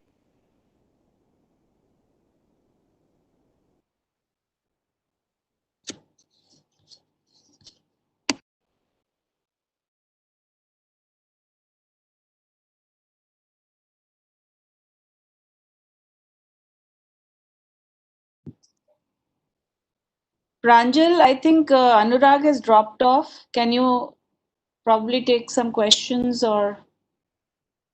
Shobha, I got that. I also dropped off for a few seconds. So, I think we'll have to, the main question which is coming through across, and I saw some of those which have been asked in the chat post as well, are really about what are the skills which are required in the future. So, I think while organizational changes are going to happen, the very key question is students today, young professionals, should they equip themselves with? So I wonder if any of the panelists would like to take that question. I will take it, Pranjal. So I think okay, Anurag is also back. Yeah. So So if go ahead, answer the question, then we'll go to Anurag. So my engineering school friends, I have spent all my life now, 30 years, on technologies, talent, and skills. So I used to be in Wipro very long time, and then has been in retail and Geo for last 15 years, and before that Wipro maybe around 7-8 years. So I noticed any emerging technologies, they give actually a lot of opportunities for developing the skills. So one of the panelists talked about the life of the skills which remain relevant. Arun has seen that, we saw it in Wipro, talent migration with value migration. So earlier, our talent from India was going to work in US, Europe, and different parts of the world. And when we figured it out subsequently, that value can also actually migrate with the talent. So we housed our talent in offshore centers in Bangalore, Chennai, and Hyderabad, and got actually value from different parts of the world coming in. Now you are in a time of furthering, accelerating that advantage. So if you focus on the emerging technologies, like I'll tell you, 10 years ago, we all were debating, it was looking like hypothetical. The skills like in AI, machine learning, mobile internet, cloud and edge computing, blockchain, augmented virtual reality, Internet of Things, advanced robotics, autonomous vehicles, 3D printing, advanced material science, advanced oil and gas, renewable energy, energy storage, next-gen genomics, and space technology. If you heard this 10 years ago, you imagine what you were thinking about, it is impossible. Look at the top 5 highest market cap companies of the world and the top 3-4 highest market cap companies of India. What they do, they actually leverage exactly these technologies and these skills. That's why their market cap is disproportionately higher. When your Microsoft, Amazon, etc., are in 1.5, $1.6 trillion kind of market capital companies, some of the countries are also of not that kind of GDP. So essentially, you focus on these technologies, which is going to be another 5 to 10 years. You may be thinking how to focus on them.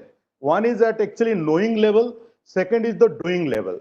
So as far as knowing, it is actually free. It is virtual. You can learn from MIT and Stanford sitting here in your Bangalore or Hyderabad or in Chennai schools.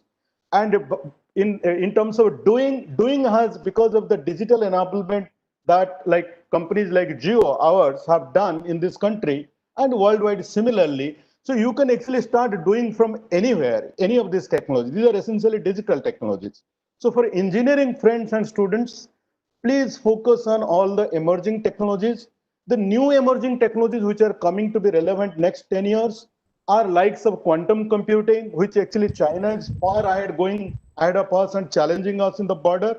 So quantum computing, kind of unhackable internet, hyper personalized medicine, digital money, anti-aging drugs, AI discovered molecules, settlement mega constellations, and quantum supremacy. One is quantum computing, second is quantum supremacy, which China is trying to take and US is competing.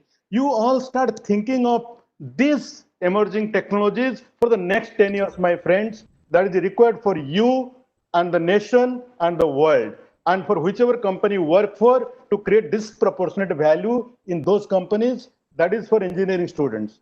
If you want to serve India, please focus on farmers. His one child is the soldier, another child is a migrant worker, and he is not able to farm his farmland. He needs agriculture technologies like Arun was talking about. He needs IoT, he needs AI, he needs actually all the emerging technologies to be leveraged to create a disproportionate value in preparing food, making food, producing food for this nation, who is actually alone feeding this country today. Our agriculture GDP is growing. It was growing in 2008-9. It is growing today. That's why we are happy people sitting and doing digital conferences. Thank you. Take care of the farmer and his two children. One is a soldier, another is a migrant worker. Thank you, Vijay. We'll go back to Anurag for completing your point, Anurag. I think the key issue really, which I would like to also summarize here, is that students and faculty and institutions have to go beyond silos. You know, a computer science graduate has to learn finance as well, and a finance graduate should be able to understand what is coding. So the silos that we have grown up with, they have to break, because blended learning is, I think, the most important skill in today's world, both for students as well as young professionals. So, Anurag, a quick take from you, and then we'll end the session. I'm sorry, Pranjal, for getting logged off. I don't know what's the reason. Can I take? How much time do we have? So, I mean, if you can take 3 minutes or so, and then we'll close, because we'd like to close on time because we were running on behind schedule. Absolutely. Yeah. So I was making a point around remote working and the implications for professionals currently and people getting into the workforce. Now, today, a lot of companies are taking are trying to decide on what is the percentage of remote working that they should institutionalize.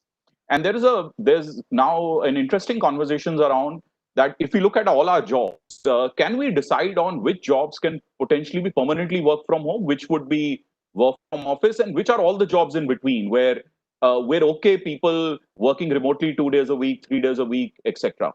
Now, what it's done, the interest is that there is this trend called talent liquidity or talent anywhere that started emerging. Because if for certain roles or for certain jobs, geographical boundaries break down, location of talent, location of the person becomes irrelevant. In services business, we are already seeing a big implication. So in consulting, for example, in technology, we are already implication where a country like India, with the combination of high quality and at the right cost, has a big advantage where we're looking at resourcing on global projects and so on. I see that talent liquidity, talent anywhere as a very big implication. The other fallout of remote working is on diversity. potentially, if I'm seeing more and more companies looking at flex employment. This could be also be a great opportunity for homemakers, for women who want to get back into the work but have not been able to do that because of location considerations, travel considerations, etc., etc. So there's a significant opportunity that remote working is opening up. The interesting implication that I'm seeing is in the area of contingent or gig workforce. And again, I wanted to talk about that as a concept to students who are probably listening in. Now, I was looking at EY data on what are we seeing trends on contingent on gig workforce.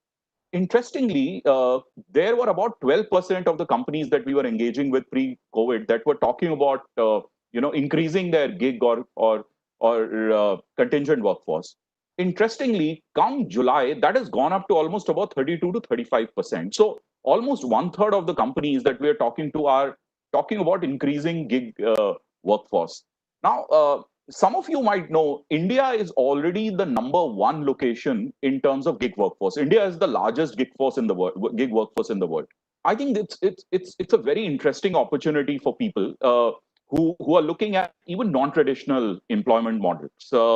It's still very low in terms of comparison to permanent workforce, but important is to understand what are the skills. What are the skills that companies are looking at where they are open to gig workforce. And finally, the last trend I want to talk about is around reskilling. I think it's been touched upon a few times by my fellow panelists. I'll just share some data quickly. We did work with FICCI a couple of years back where we realized that in sectors like technology, IT services, the workforce will require new skills in the next 3 years. 2/3 of the workforce will require new skills. I mean, in banking and financial services, it was almost 45 to 50%. Now that's massive. Now what it's doing is it's putting a lot of pressure on employability. So no longer you can assume that if I was to come out with a particular graduate degree, that assures me 40 years of working life. It's evident depending on the skill set. The perishability of skills is 5 years, 7 years, 10 years, 15 years, etc. And hence the need for upskilling is very, very critical. COVID has again accelerated it. Last example, I was consulting a pharma company. It's a mid-sized pharma company, 150 sales force. COVID struck. They realized that they had to online. 120 of the 150 sales force has already gone online, and they're completely focusing on a new channel, a non-traditional channel that did not exist. So need to upskill, need to change core skills. Extremely critical area, be it somebody coming into the workforce looking for your first job or already employed. So those are some 2 or 3 trends but in the interest of time, let me hand it back to Kanchal. Thank you, Anurag. I think, I'm going to close now at some.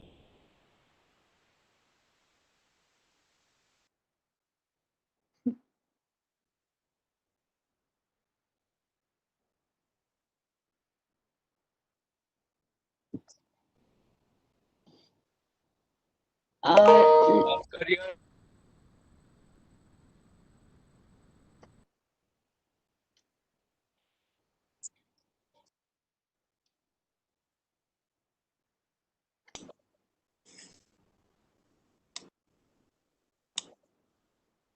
Young workforce will not wait too much, and the concept of job itself is changing, as you said, from gig to skill based. So I hope things change at 360-degree level, and it's not just waiting for somebody else to take a step. So with that, I'd like to close the session. Thank everybody, and hand it over back to Vicky.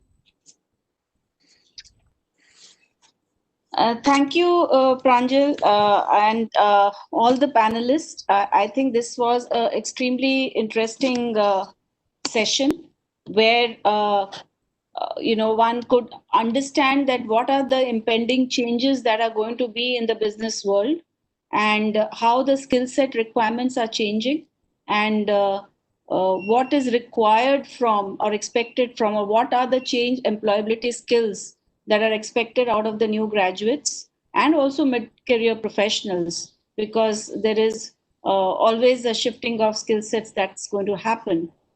So with this, we will take a break of about 20 minutes, but do log in for the next very interesting session that is on the new age industry academia engagement.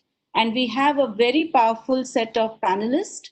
Our moderator and chair is going to be Mr. Mohandas Pai, chairman of Manipal Global Education. We have Dr. Ajit Ranade, president and chief economist, Aditya Birla Group, Professor Tan Chi, President NUS Singapore, Mr. Andreas Schleicher, Directorate of Education and Skills OECD, Professor V. Ramagopal Rao, Director IIT Delhi, and Professor Rishikesh T. Krishnan, Director IIM Bangalore, is going to be joining with us. So do come back. And once again, a very big thank you and a big applause to this esteemed panelist that just completed the session. Thank you so much.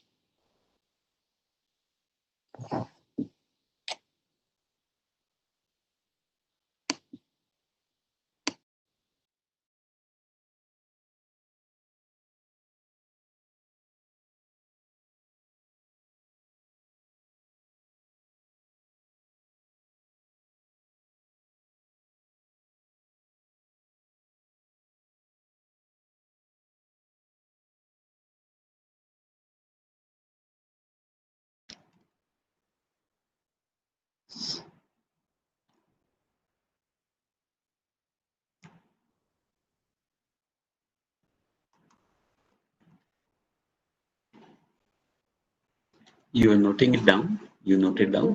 Hmm? So, wait. So these names you had now?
Good afternoon, Andreas. Thank you for joining in.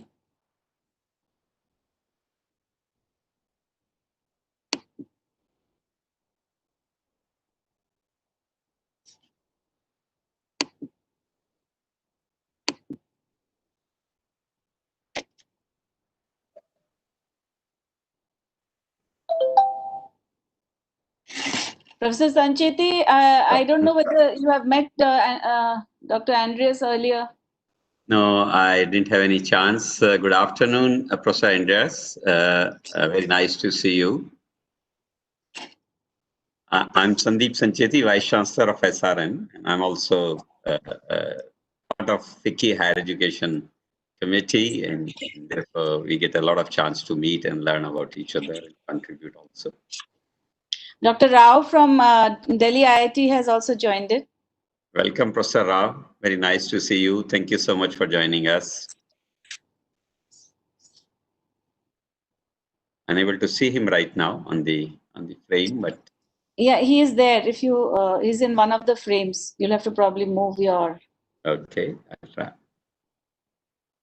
Well, Mr. Mohandas Pai has also joined in. Welcome, Mohan. Good morning, good afternoon, Mohan. Sandeep here. Welcome and thank you for joining us. I can see him, but I don't know whether he's, yeah.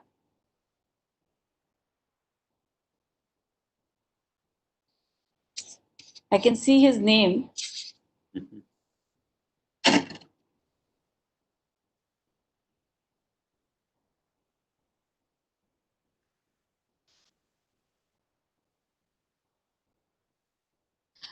Nidhi, may I request you to please check with the others?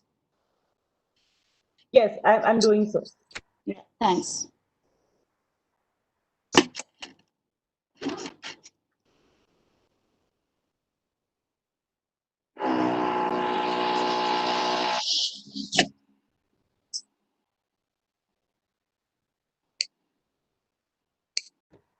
Dr. Ranade had mentioned that he may be delayed in joining by 10 minutes.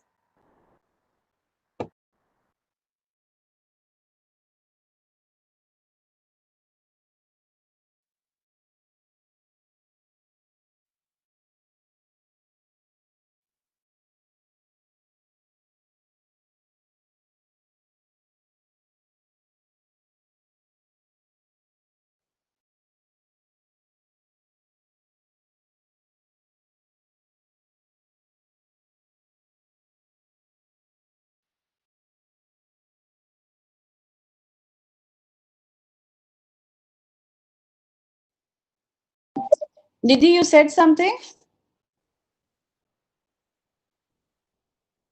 Nidhi was trying to convey that Dr. Ranade may join little late by 10 minutes.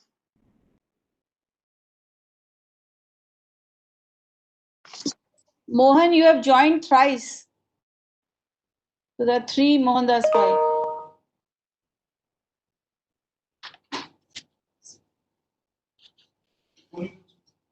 Maybe yes. Can you hear? Yes, Mohan. Yeah, we are able to hear you and welcome. Thank you so much for joining us. So are we starting now, Shubha?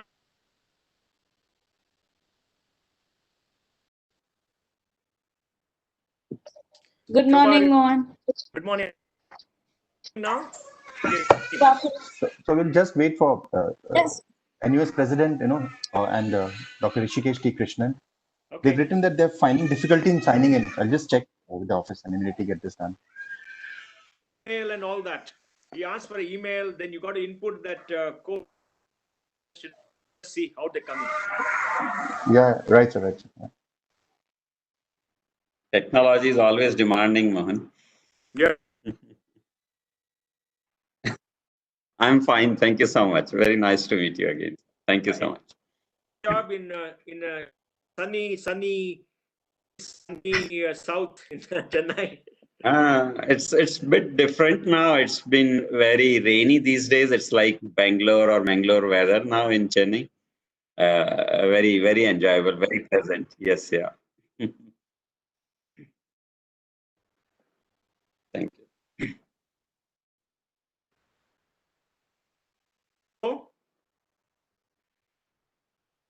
I'll ask Professor Sancheti to summarize it for you. No,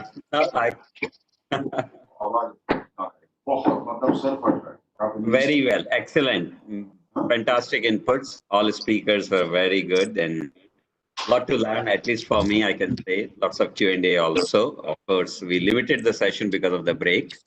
We hope that this one would be even better than the first one with your leadership and many other expert panelists. Hi, Mohan. How are you? Hi. Good afternoon, Dr. Anand. Hi, Shubha. How are you? Good, good. Some more busy now than ever. It's true. I was with your other friendly organization where both of us are there, RBI. So I had to rush out of that. Oh.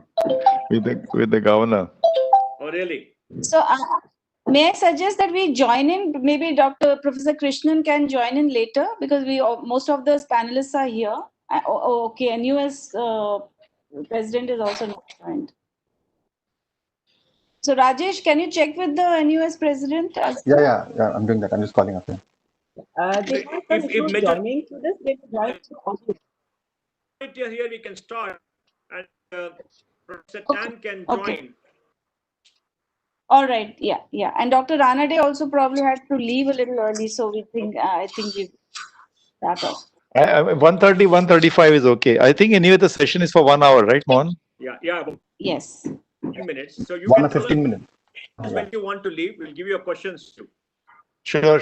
So Thank Rajesh, please get us live. Yeah, please. Yeah, you can start. Yeah. Is Dr. Krishnan, Dr. Ram Gopal is here. Okay. Dr. Krishnan, it seems, is having a problem joining, but my team is helping him out. Okay. So please give me a countdown, whoever is. Yeah. You put in GPT, it goes all over the place. So when you put the link, you must tell them how to navigate, see the screen, and do what, and put what, and all that. That'll be much better because you say just press the code and all that. Because it There's a password. We did a dry run. We did a dry run yesterday with the. No, I know, Shobha. I know. For the run, Shobha. Too many dry runs. Chuck, how many do you do per day? Don't ask me. At least 4 or 5 back to back. I can't even go to the loo sometimes. Going to the bathroom is a problem. Forget about tea and coffee. Shiv, will you let me know when we are going live? Give a countdown. इसको भी quickly बोलो, इसको भी इसको श्री कृष्ण को ठीक हो N का नंबर कौन सा थोड़ा हैंडी है क्या मैं ढूंढ नहीं पा रहा हूं बात तो कर रहा हूं ना Rajesh, you're not on mute.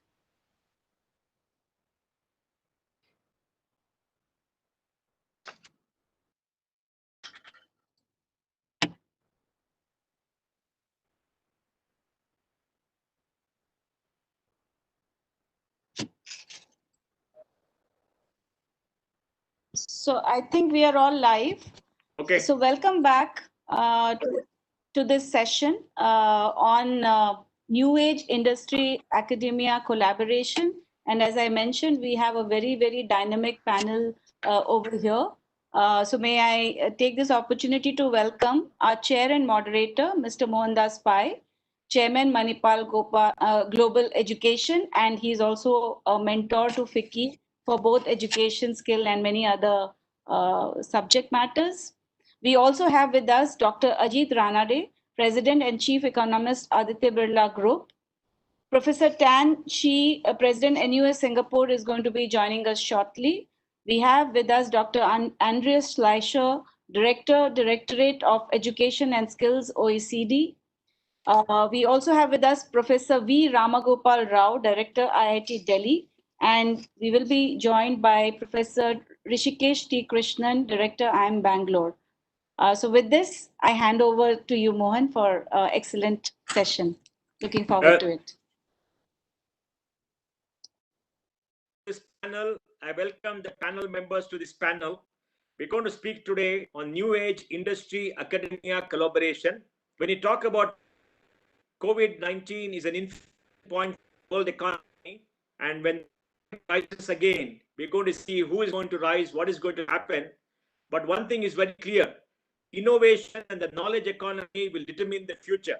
We already see the rise of digital monopolies globally.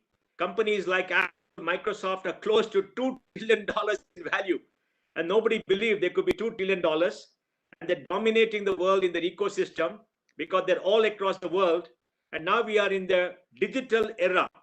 We have accelerated coming to the digital era. And the digital era, innovation and knowledge is going to be the key determinant for success.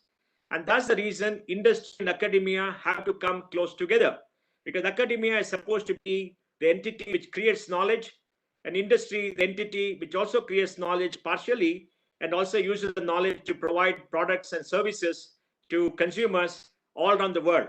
So in this new age, the digital era, what kind of collaboration should be there? We have members from academia, we have members from industry, and we have members from policy, and it's a very exciting panel. So I think we should start here. Obviously, there are two parts of the equation. One is industry and one is academia, and the gap should not be wide. So let me start by inviting Dr. Ajit Ranade to speak. Each panel member will speak for 5 minutes. Then we'll have a Q&A with questioning everybody else, and then we can have a summing up. Thank you very much. Dr. Ajit, over to you on this topic. Thank you, Mohandas, and thank you very much for inviting me to this very interesting and a very important session. I will confine my remarks for about 4-5 minutes. So first point is that as we seek economic growth opportunities in the coming years, notwithstanding the current pandemic episode, we will have to increasingly look for growth drivers which actually come out of innovation, whether it is in industry or even in services and even agriculture, I would say. Agriculture gets inputs like credit or fertilizer or water, electricity, but the real crucial inputs into agriculture perhaps is knowledge capital. So even in a conventional industry like agriculture, the need of the hour is innovation. And so that's the first point, that innovation is very key to not just industrialization 4.0, but all sustainable future economic growth. Second point, as you know, in the Indian context, our spending on R&D is actually barely, I think, 1.5% or even less, less than 1%. I'm not even going to compare it to peers to leaders in the world like Israel and some Northern European countries. But even if you compare us to our East Asian peers, we need to be at least 3 or 4 times more. Hello. This has to come not just from industry, but from the government, from the public sector and academia. It's a joint, so R&D spending has to be substantially higher. Unmute in a sense. Sorry, can we just mute the other speakers? I also don't see my picture. Dr. Chan, can I request you to please put yourself on mute? So second point is on R&D spending, which has to be substantially higher. Third point is that this industry academia partnership or association collaboration is of course very necessary, but sometimes the hesitation on both sides that industry is sometimes very. So I should see mute or unmute. Okay, I have put it on mute, but I don't see my picture at all. Maybe the controller can be put in a mute. So we have on industry and academia collaboration, I would say let us learn from some of the best practices we have in India itself. In particular, I would like to point out to an organization which is more than 30 years old, It's called SINE, Society for Innovation and Entrepreneurship. SINE. It's actually not a society anymore. It's a company. It is set up with the leadership of IIT Bombay, but in fact, it has had very successful. It has been an incubator for companies.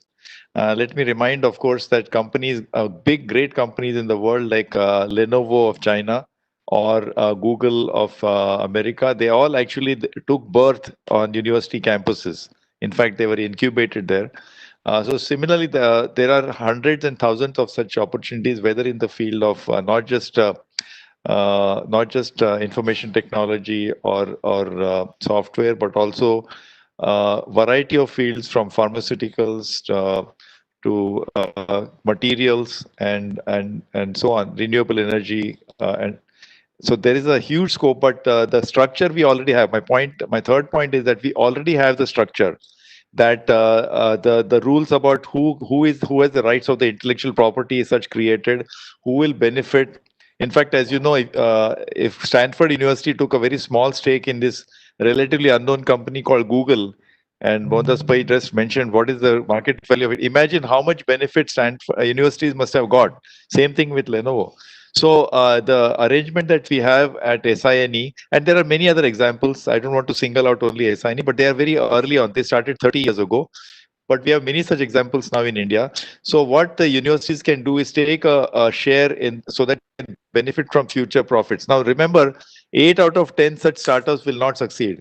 I'm being not very pessimistic, but the 2 that will succeed will more than pay up for all the investment that is done in all 10 of them. And this kind of orientation and mindset has to be encouraged on both sides. And I would say that all the great products that have come out, or technologies, whether it is internet, which started off as a UUCP initiative from universities, or the World Wide Web, they all have university origins, by the way. They all have university origins. But in other systems, especially in our system, there was a transition path. Media Lab of MIT. I think something similar we can adopt in India, and be successful models that have done. So and now we with the support of Niti Aayog as well, there are a lot of the structures already in place. The right kind of incentives. Normally, instinctively, we feel that industry must be. Academia must be in an ivory tower, is pure pursuit of knowledge, no pursuit of profit, no pursuit of it. That is simply not workable. And we have found the right way, the right mix. Like I said, the incubators, the commercial orientation, the IP creation rules, and so on. So let me stop here. I'll come back during the Q&A. Thanks, Mohandas. Thank you, Doc. That's very interesting. We'll lay down the framework, what has to be done in future. Professor Tan, please come on the video, and over to you.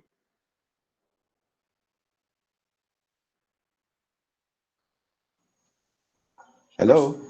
Yes, sir. We can you hear me? Yes, sir. Yes, sir. Come on, please come on. Okay, good. Thank you. I was experiencing some problem getting on this meeting, but thanks very much for having me. I would just highlight 2 aspects of how we do it in terms of education. There are 4 broad strands in terms of education, how we engage with the industry. One, all our programs would have an industry advisory committee. And this is where we tap on the expertise from the industry to regularly look at our curriculum and refine them as it need be. So that keeps us actually, I would say, more ready for any sort of impending changes as the industry would see them. The second thing is that in terms of our teaching, especially for courses that are very industry related, we have other than the professors, we have a track known as the practice track. And the practice track brings in industry practitioners, right? Some on a full-time basis and some on a part-time basis. Those on a full-time basis, they are mostly practitioners who have tremendous experience in the industry. They have just retired, and so they are still very current. So we bring them in as practice professors. But of course, there are also other intermediate practitioners who still would have a lot of experience. They'll come in and help us with the teaching. The third strand is on internships. Internships is in a way very prevalent. 70% of our students do an internship in the industry. And in some courses, like for instance, in engineering and in computer science, internships are compulsory. And students would need to spend 1 semester out of the 8 semesters to be spent in a company where they do things that are related to the program or the course that they are doing. Now, we have a group of specialized programs, and this we model after the co-op program in the West, where the internship component is even more enhanced. It involves 3 semesters of internships, 1.5 years of internships within that 4 years. So we have actually done this for our 3 new courses, cybersecurity, data science and analytics, as well as business analytics courses. Our premise is this, that these are fields and areas which are moving very quickly. And sometimes professors may not be able to keep track of the rapid changes. And that's why we need to bring our students, right, to be exposed to what are the real challenges and the issues that these companies are facing. Now, students may not have the methodology to solve some of these problems, but that's actually where we see that we build bridges between industry and academia, where the students will bring back the problems to the professors who will help them solve the problems, and by so doing also expose our professors to the new thinkings out there. The fourth strand is that NUS, we promote entrepreneurship. So we have an entire mechanism, NUS Enterprise, where we basically encourage entrepreneurial training. So it started about 20 years ago when we attach our students to startups in Silicon Valley. That was in 2001. Right now, we have students that are spread across 14 locations around the world, in Silicon Valley, New York City, Toronto. There are 5 locations in Europe, in Munich, in Stockholm, in Lausanne, in Tel Aviv, and Haifa. And then in China, there are 3 locations, in Shanghai, in Beijing, and in Shenzhen. We have a few locations also in Ho Chi Minh City, in Vietnam, in Jakarta, Bandung, and Yogyakarta in Indonesia. So these students actually spend 1 full year attached to startups. And they actually learned a lot during this 1 year experience. Startups are usually small. They are expected to do the function. So what we tell them is that you learn everything from the janitor all the way to the CEO, right? Then, you really get a good spread of this. And for the last 20 years, I think we have been refining this program. And in the last 10 years or so, our graduates from this program have started more than 700 companies.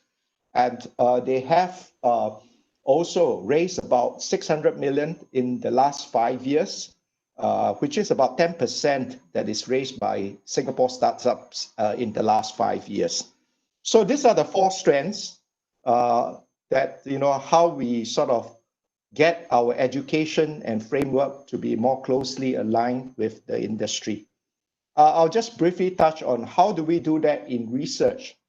Now, in research, it is extremely important. We encourage our professors to work with companies, especially these days. A lot of the tech companies I would say they invest a lot in research and they are very advanced in research, especially in digital technologies. So we encourage our professors to work very closely with some of these companies. And the government has a scheme. These are called corporate laboratories, where there's substantial investment. And the idea is that the company, which is usually a medium size or a big company, would invest 1/3 of the cost.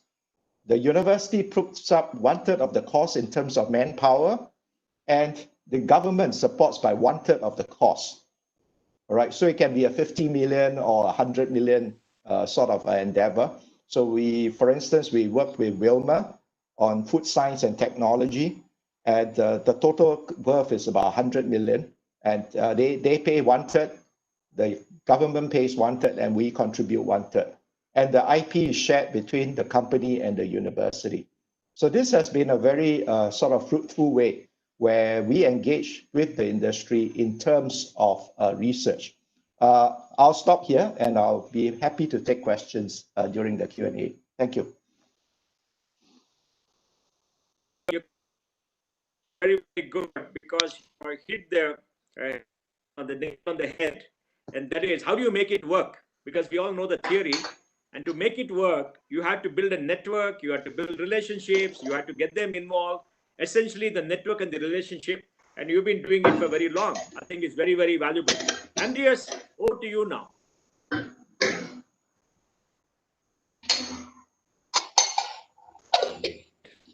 Muted, Andreas. Yes. Yeah, thank you. Yeah, so you can go ahead. Yeah, I think it should work now. Thank you very much.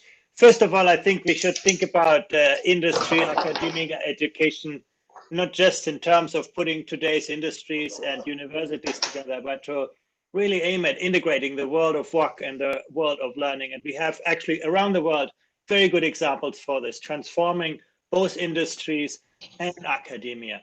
In a way, you know, we used to learn to do the work, and suddenly learning has become the work, and in a lifelong, life-wide perspective. And starting with, you know, making workplaces places of learning. I think that's crucially important, basically, to create an enabling ecosystem where there are greater incentives for companies actually to provide high-level skills to individuals. In Europe, that's been a long-standing tradition, but you can see that actually now in many places around the world. I think the internship programs Dr. Tan mentioned, I think, is a great example. I mean, it's very clear that universities cannot be up to speed with the latest developments in the industry. So rather than having universities providing second-hand kind of education on this high-level areas, basically it's better to get people to places where they get this first-hand experience. Whether it's a startup or whether it's working in a big industry, I think internship or combined workplace and study programs are very successfully deployed in a number of countries. That's sort of on the industry side. You know, how can we make places of work, places of learning? I would make the same argument on the academic side. We should not equate academic learning with universities. There's a lot of high-level skill development happening in many types of educational institutions. And in fact, and I think India is a good example as well. I think we overrate the education provided by universities, and we underrate the education provided by many other institutions. And that has to do with how we award, certify and recognize learning. I think that's the other big chunk in this for how to make this work in practice. We can talk about, you know, transforming academia and transforming industries, but if our credentialing system remain as lumpy and coarse as they are today, we will not incentivize learning in micro steps, basically, particularly if we want to distribute learning in different ways over the life cycle, creating greater incentives for people to continually upgrade their skills rather than just investing one-off early on. It is a matter of finding ways to recognize what people learn, how people learn, where people learn, and when people learn. So I think this is for me a task where actually industry and academia and government can work together to build stronger qualification and certification systems. This is happening. If you look to some of the countries that are doing really well on the lifelong, life-wide learning spectrum. I don't think anybody beats Sweden these days. Now, over 40% of adults are actually engaged in some form of continued learning. And that has to do with the fact that actually, if you learn a little bit, you're going to get recognized for this. And that is becoming a currency that you can actually deploy. You can study at the workplace. You can go to a university. You can actually integrate and combine different learning pathways. I think that's a fundamental prerequisite, that kind of certification system, skills recognition systems to integrate academia and learning, and also to put, universities in their right place. The last point I want to make, and that's a tricky one, is actually the capacity to actually extract value from skills. I'll give you an example. If you actually look at adult skills, on our international assessment, Japan came out first. Basically, it has a very strong skill distribution in the adult population on many different types of dimensions of skills. But then you ask yourself, so why is Japan not so productive? And it has to do with the fact that actually few people get the chance to translate their skills into better jobs and better lives. Basically, the economy is not very good to extract value from the skills of people. If you go to the United States, actually, most people overestimate the skill distribution in the United States. It's actually very patchy. You have a, few there's a high end of the skill distribution, but there's just a long trail of very poorly skilled. But no economy in the world beats the United States in terms of extracting value from the skills of people. Why do so many people from around the world go to the United States to work? Because they can monetize their skills. And I think actually that's another part that we need to keep in mind when we want to integrate academia and the industry. How do we actually, create that ecosystem that transforms, better skills into better jobs and better lives? But that's sort of the harder part to deal with. The first part, I think actually we have many good solutions all around the world that we can talk about. And I'll leave it here. That's fascinating. The big point that comes out is how do you integrate the world of work and the world of learning? And in India, we have a very large IT industry who have set up their own corporate universities. And sadly, our universities are not integrated with them.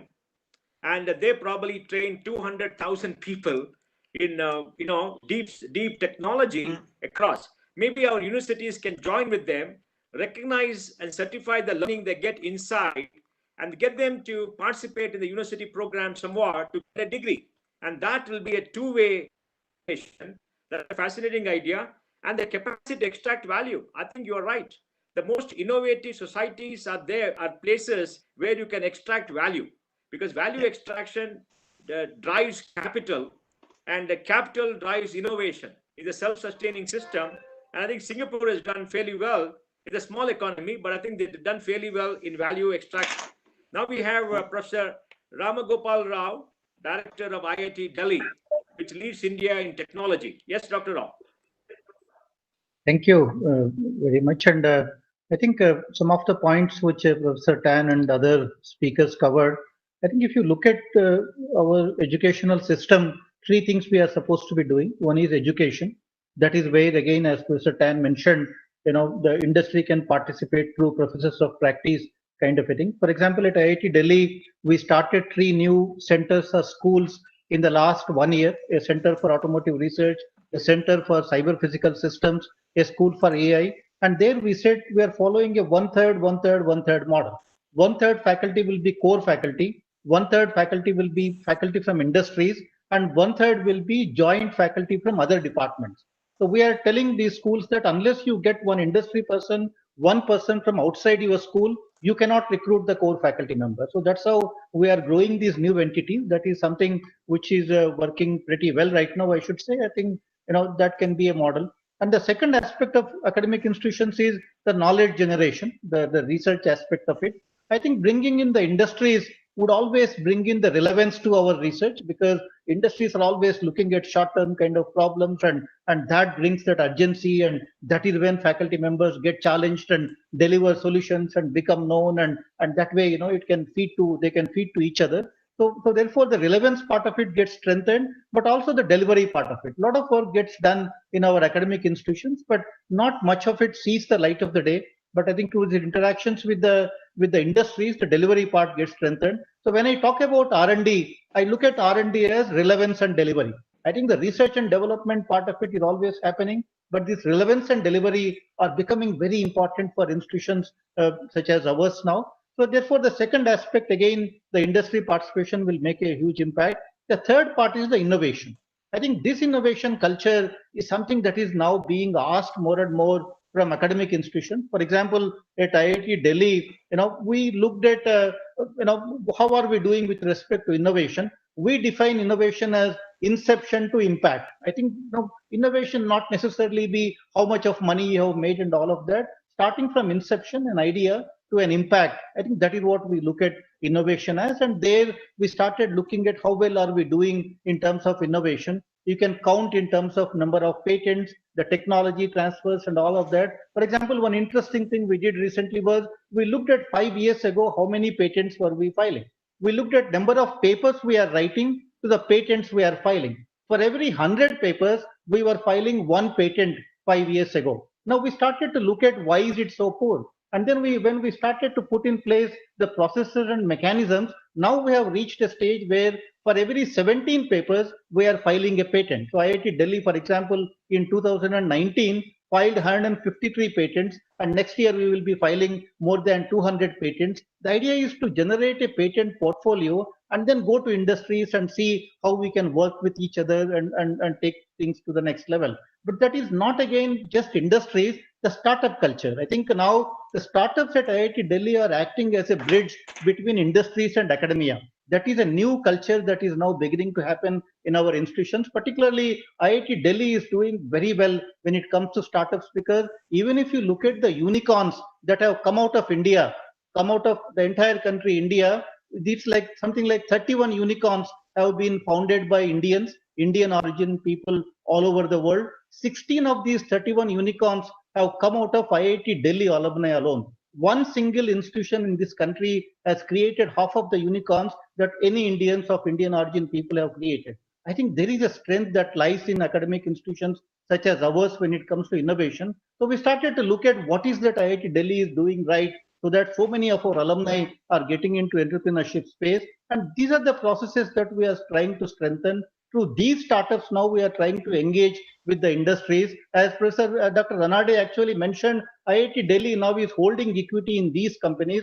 Any big company you look at, any startup you look at in India, Flipkart to Zomato, Snapdeal, all of them have come out of IIT Delhi alumni. If we had that 4% or 5% equity in these companies, we wouldn't have really needed to go back to government for any of our funding. But that's a mistake that we did at some point of time, and we don't want to continue to make the mistakes anymore. So we are now doing this early stage startups, investing our money in these early stage startups. We have created a fund at IIT Delhi. We are actually investing in our student ideas. We want to be the first person to invest in these companies and take some equity, and then hope that some of them in the future will become the Flipkarts and all of that. I think that is where industries can come in, and that is where the startups can play that bridging role between academia and industry. I think in this country, we have been waiting for a very long time for a love marriage to happen between academia and industry. That is actually not happening. I think what I think needs to happen is an arranged marriage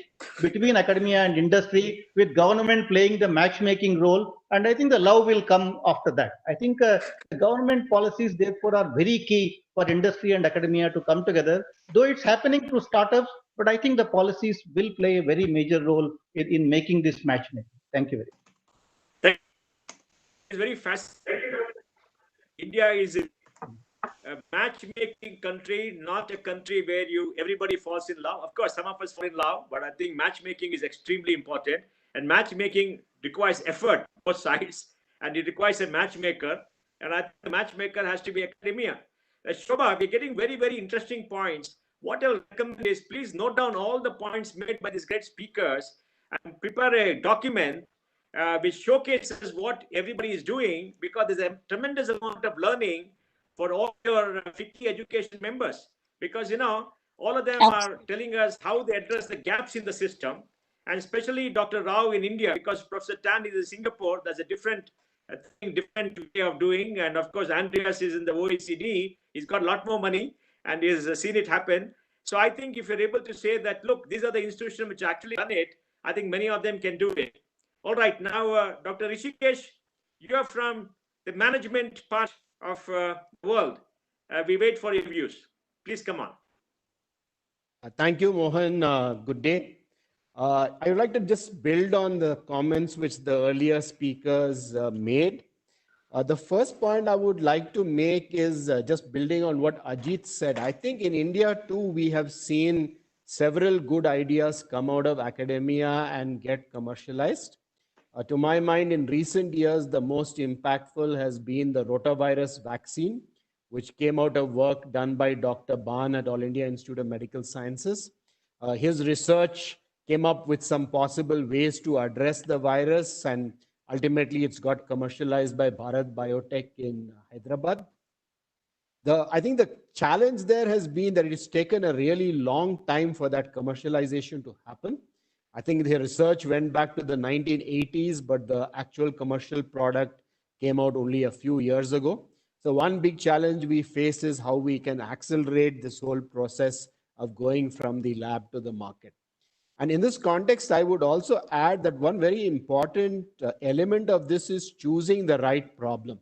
I think one hats off to Dr. Ban for taking up a diarrheal infection, which affects lots and lots of infants in India. And infant mortality is a big problem that we face here. He obviously, one can't solve the whole of infant mortality overnight, but he took one small chunk of that and very effectively managed to manage that through his research and the collaboration with Bharat Biotech. So I'd like to underline this problem choice as one important part of the story.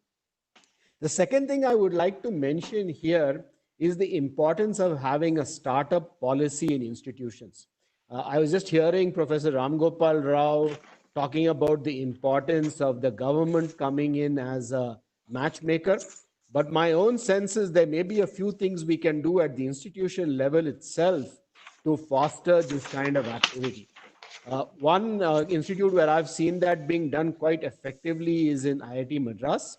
And the reason I'm underlining this particular concept is because typically in our institutions, faculty are evaluated based on their teaching, based on their research as measured by publications. But there's no distinct place for startups in that whole evaluation system. What IIT Madras has done very effectively is recognize that startup participation is a valid part of a faculty member's activity, brought that contribution to the startup into the evaluation process, and thereby given a whole lot of respect and legitimacy to faculty members getting involved in startups. To me, that will close one gap that will make it very meaningful for faculty to get involved in startup activity, and it will further reinforce the kind of progress which institutes like IIT Delhi have made already. So you may not need to rely on the government alone is the point I'm trying to make. Finally, let me just mention that in India, if we want companies to collaborate more closely with academia, we also need much more absorptive capacity within companies. Many times when you see work which is done in academia, particularly innovation, it's at a lower stage of the TRL index. It's typically more at the discovery and exploration stage, but you need good partners who can commercialize. Now, to have good partners who can commercialize, the companies themselves need to have a good expertise in that area to be able to absorb the idea or technology from academia. And I find that unfortunately in many cases, because we still have serious shortfall in terms of the amount of money we spend in R&D in companies and the resources we devote, companies don't have adequate absorptive capacity to take those ideas and run. So I believe in future, unless our Indian companies are also willing to develop that ability to take ideas at a slightly earlier TRL level and take it forward for commercialization, we are not going to see that kind of impact happening. So these are the three main points I wanted to make. Choose the right problems, have a good startup policy within universities to give legitimacy to startup activity, and third is build absorptive capacity in industry. Thank you. Great talk by a strategist. Create focus on the problem, choose the right problem, create the proper policy, create absorption capacity. I think that is the core of what we need to do. Now, I have a question for all of you, and I would like all of you to answer, starting with in the reverse order with Professor Krishnan, Dr. Rao, Andreas, Professor Tan, and Ajit. Tell me, what great news? What is happening? How to grow it? Grow what you are doing 10x by 2025. What is required to grow everything 10x by 2025? Starting with Professor Krishnan. Well, Mohan, you've done your usual trick of trying to bring in all this exponential kind of thinking. So I should have, predicted that in advance. I think the core is we need to build strong platforms. I think that the way to make all this 10x happen is you need to have more collaborative activity. Individuals are never going to make all this 10x happen. So which also means we have to do a little bit of focus and platform together. So maybe, for example, if I take my institution, maybe we can't solve all the problems in the world. Maybe we need to take a couple of problems and get more people to work on them. That's probably the only way I know, at least in the academic context, where we can have more impact, if not 10x, at least several x going forward. For you, 10x by 2025 in IIT Delhi.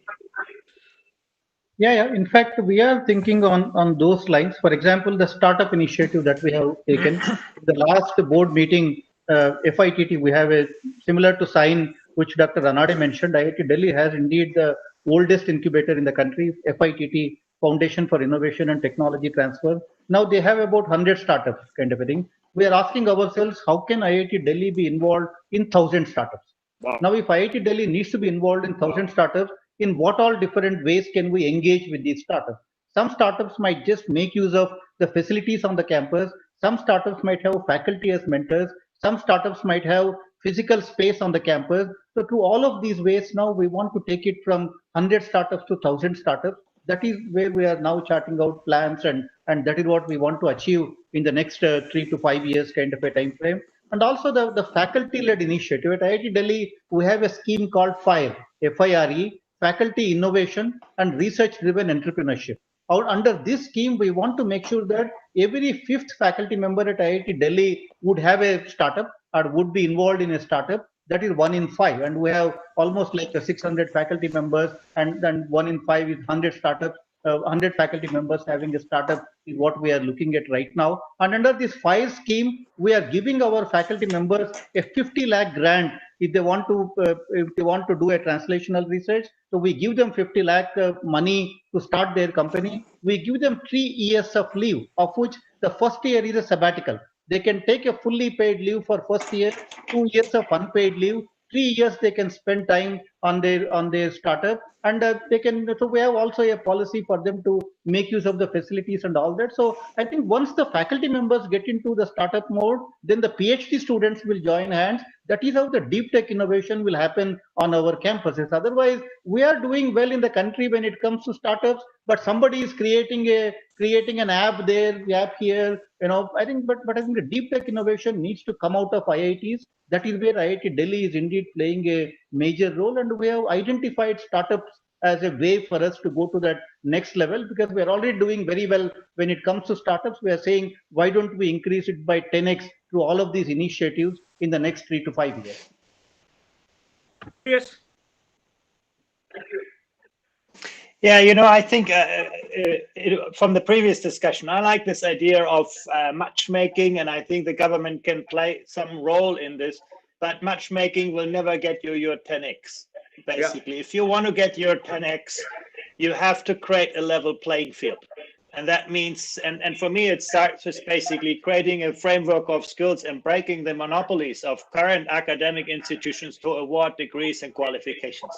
If you create a truly level playing field and understanding, these are the skills worth those kinds of credentials that is awarded for whoever provides those skills at the right level, I think you have the potential to actually dramatically expand the scope of the system. Thank you.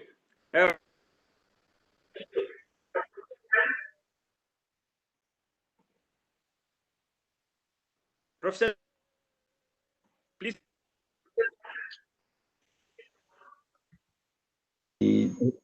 Hello, can you hear me? I think, yeah. Professor Tan. Yeah. Professor Tan. Can you hear me now? Sir, yes, sir, we can hear you. Yes. Thank you. So I'll suggest that we start small but get the right people to be involved. Very often, if you just simply assign a person, that person may not be suitable. I would say, like, for instance, if you want to set up things that are more related to industry, it'll be better if somebody who is more familiar with the industry, either from the academic side or from the practitioner side. The example which I've given you on the NUS Enterprise, we started in 2001, all right, 19 years ago, right? And that was our first location. We started by having 5 or 6 students in the first batch. And now we have like 60, 70 students over there. It takes some time for you to build a critical mass. And once you go past that critical mass, then it is very easy for you to scale up, all right? Because you can leverage on what you have, the mechanisms, as well as the people you have trained, because they will add sort of a further concreteness to your plans. So you have to start somewhere. Thank you. Thank you. And now, as an economist, what is your solution to grow 10x in this area in the next 5 years? Mohan, I have good news for you. 10x is a very modest target. I'm surprised that you're giving us only 10x. It's going to be 100x. And I'll tell you why I'm saying it. I mean, just to give a small example and give me a few minutes. Somebody invested 13 crores in a company called Ruchi Soya, which is now run by Patanjali, in the month of February, just 4 months ago. Today, that value is 1,500 crores. This is in the public domain. I'm not making it up. So if you believe that the industry academia collaboration is going to lead to like what Professor Ram Gopal said about the incubation startup ecosystem being incubated on campuses like SINE, and if you have 100 or he said 1,000, all you need is 2 or 3 to succeed. That 0.1% investment of Stanford University in Google or 0.5% of Beijing University in Lenovo, or whatever, there's a company called Delivery. He mentioned so many IIT Delhi alumni. All you need is just a 1 or 0.5% investment, and that 1 or 2 success stories will make up for the remaining 900. That's the wonderful thing about startup. And I'm not the person who should tell you, you know this. But I want to just make 1 or 2 other points. So basically, I think we have the right model. Don't forget that we have initiatives like the Atal Tinkering Lab, the Atal Innovation Mission, the Tinkering Labs everywhere. But I want to mention a few other points. See, all said and done, academia is in the business of teaching, research, and knowledge creation. So their pursuit is that. And industry is in the pursuit of profits. So let's not impose these objectives on each other. But if you look at the convergence comes that both are pursuing excellence and both are ultimately pursuing solutions to society's problems or solutions to society's challenges. It can be Indian society, it can be global. It could be global problems like climate change, or it could be India's problem like how to reduce poverty. So to that extent, there is a convergence. But let's not, with due respect to professors who are here, let's not make it so artificially pressure on faculty that aap logon ko, you have to generate profits. That will come through this collaboration. So I just want to mention 3 or 4 examples. IISc in your own city, Bangalore, and Wipro have joined hands for robotics and 5G and 3D printing and metals. IIT Kharagpur and Wipro are in AI in healthcare. Samsung India has started Digital Academy at IIT Guwahati.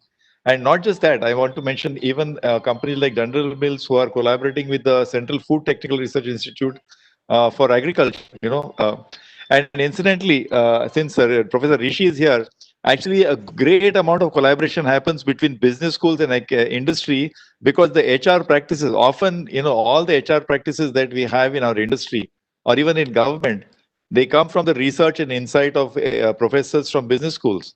So let's not forget, the big schools like Harvard and London Business School and many, even IIMs, they generate case studies, they study, and their best practices even in the field of HR, is very, very important and is relevant to industry. So it's not only about this incubation labs and startup systems. It's also research insights which come from conventional fields like HR and strategy. That collaboration, let's not forget, because the future, Mohan, is all about knowledge and innovation-led growth. It's not going to be, agriculture is no longer about expanding acreage or increasing the yield of the crop. It's about knowledge intensity, like what Israel is doing in a desert land. They have high agricultural productivity. Or even in industry, most of the value is coming from innovation. It's not coming from producing more widgets. It's coming from innovation, and ultimately innovation which addresses social needs or a customer needs. So these things are, they are being generated in academia, even in business schools. And I believe that this academia industry, they used to say three-way partner. You said matchmaking. It's actually three ways: government, academia, and industry. So let's not assume automatically, the way Professor Rishi is from IIM, Professor Ram Gopal is from IIT, so they actually instinctively think of themselves as part of the government. But industry, academia has a different identity. So it's a triangle. The matchmaking is along a triangle. Government, an example of that is the Atal Innovation and Niti Aayog. Industry, academia is institutions like Singapore or IIMs and IITs, and industry organizations like mine. So it has to be a three-way linkage, a triangle. So I think I definitely am bullish about your 10x. We can I take this bet right now, and 2025 we'll talk about. I'll show you how 10x value is. I'm assuming 10x is in terms of market value, so definitely it'll happen. Market value, I'm not of units of performance, because market value is a simpler thing. You get one company to come So and you see this 100 in terms of metric, if you're if you're asking me, number. so in terms of that metric, there is something called MOOC, Massive Online Open Curriculum Movement. So you take an excellent place like an IIT Delhi or IIT Bombay or IIM Bangalore and use that as a hub to reach out to the hundreds and thousands of colleges across India. And I think that also, that scale can come by, you said digital. The kind of adoption we have seen to digital during COVID, even demonetization could not achieve that. What COVID has achieved for digital India is 100 times more than what. So I think if you use the MOOC, and there I'd like to mention one big experiment going on in IIT Bombay called eYantra. So they conduct this annual robotics competition, and they reach out to thousands of colleges, not just in India, but all across Asia and rest of the world. And so this is one way of scaling up the online, massively online open access. And by the way, last point I want to make is that let's use competitions. Whether it is a competition for robotics, competition for design, competition for. So that is another way. It's like a lottery where one winner will make up for all the value of all the others. Thank you.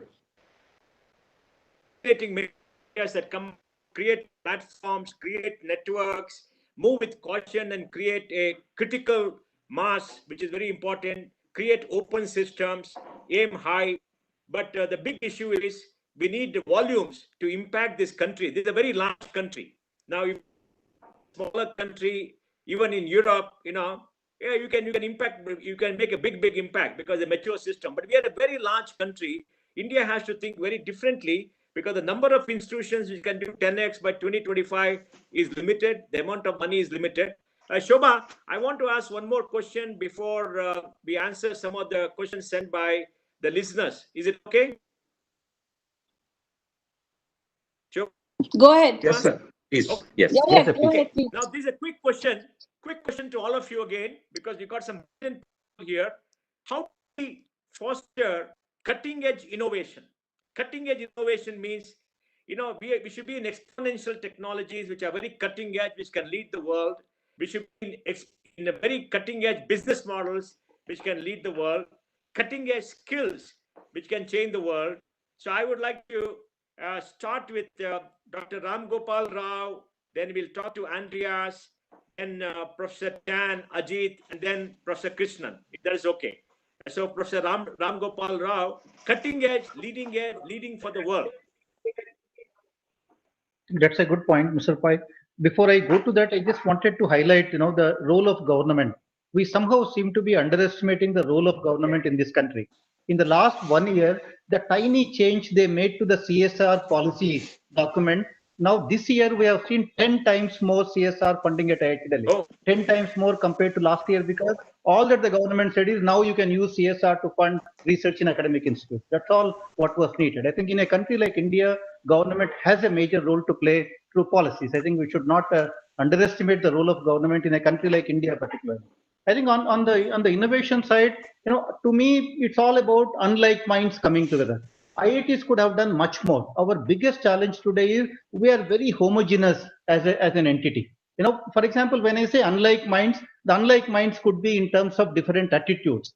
That is where industry and academia collaborating with each other is very, very important for innovation to happen. I say unlike minds from different cultures. I think our institutions, because we are not able to attract any international students, for whatever reasons that we have, is also hampering, the innovation culture on this campus. And one of the reasons is we say, of course, India is a very diverse country and all of that. But unfortunately, all our students, whether they come from Assam or Telangana, they all go through the same CBSE papers, same examinations. They take the same examination. They're all conditioned to think exactly alike. And when you put all of them on our campus, nothing much happens because they all are conditioned to think in the same way. I think the internationalization of our campuses is very essential right now. So at IIT Delhi, we are doing it very aggressively at the PhD level. For example, 500 fully paid PhD fellowships is what we have announced, and we are looking at 1,000 ASEAN students for all IITs to a Government of India scheme. I think the internationalization, the diversity in terms of cultures is important. Even the unlike minds in terms of disciplines. I think again this multidisciplinary kind of a nature, putting problem first and then looking for a solution to that problem is where multiple disciplines need to come together. So therefore, these unlike minds, we need to create the culture, on our campuses for them to interact with each other and innovate. I think that is very important. The immersion programs are also very important. The minds come together, but how do they know what the problems are? Immersion programs is again where industries can play a big role. As one of the panelists mentioned, this internship kind of opportunities. IIT Delhi students, we are starting from the last 2 years, we are sending our students to villages. I tell my students, go to a village, spend a couple of months with a farmer, just see what are the problems a farmer in a remote area actually faces. Now, some of those problems look mundane and all of that, but they require very deep technologies to address them. And whether it is soil testing or productivity improvement, all of them need high-tech kind of solutions. But for these kids to understand what the problems are on the ground is very, very important. So creating these sort of immersion programs with hospitals, with industries, with villages, I think is becoming very important for all of us. I think that is how the innovation will happen. That is how we identify problems, bring people together, innovate. And these innovations, it need not be, once you create a solution to a problem, now the startup route is very well established in this country. I think they can go ahead and start these companies with institutional support and scale them up. And I think our future lies in startups. And I don't think there is any other way India can change other than through our startups coming out of these deep tech kind of areas. Andrea. Yeah, I would say that actually India is actually very good in creating exceptional talent. The question you should ask yourself is, why is that exceptional talent creating innovation in other countries and elsewhere in the world? That's, I think, the fundamental issue, really. And that has to do, I think I very much agree with Professor Rao here, that has to do with lack of internationalization. Innovation is always created where you connect the dots where the next idea is going to come from, which it means, thinking across the boundaries of subject disciplines, walking between industry and academia. It's those intersections, and the more kind of variety you can create in that, the more innovation are you going to see. The second point is about venture capital. I think why is the United States very good in, turning intellectual capital into innovation, because it provides a playing field for this. There is a lot of resources invested in ideas and with great risk taking. That's, I think, the second part, and that's also, I can see that happening in India, but certainly not at this scale. So I don't think the question is so much, creating the intellectual capital. The question is much more about the environment, the enabling environment to turn good ideas in innovation. Last point I want to make is, even if you create, innovation at the small scale, scaling innovation is yet a completely different challenge. And actually, a lot of startups are created in India, but once again, they turn their ideas into products elsewhere in the world. And I think those are the hard nuts to crack if you want to really become a kind of more innovative economy at scale. Then, if you look at the overall pipeline, I think also you need to rethink sort of some of the examination systems, the kind of credentialing again. If you reward the reproduction of fixed subject matter knowledge and reward people for the existing set of knowledge rather than creating new knowledge and questioning today's wisdom, I think that creates incentives for people. So I think you need to also, in the long run, rethink the way in which or the type of knowledge and skills that your education system and skill systems values. But I think the first and foremost point is really the enabling ecosystem that actually allows people with great skills to actually deploy them effectively. About Professor Han?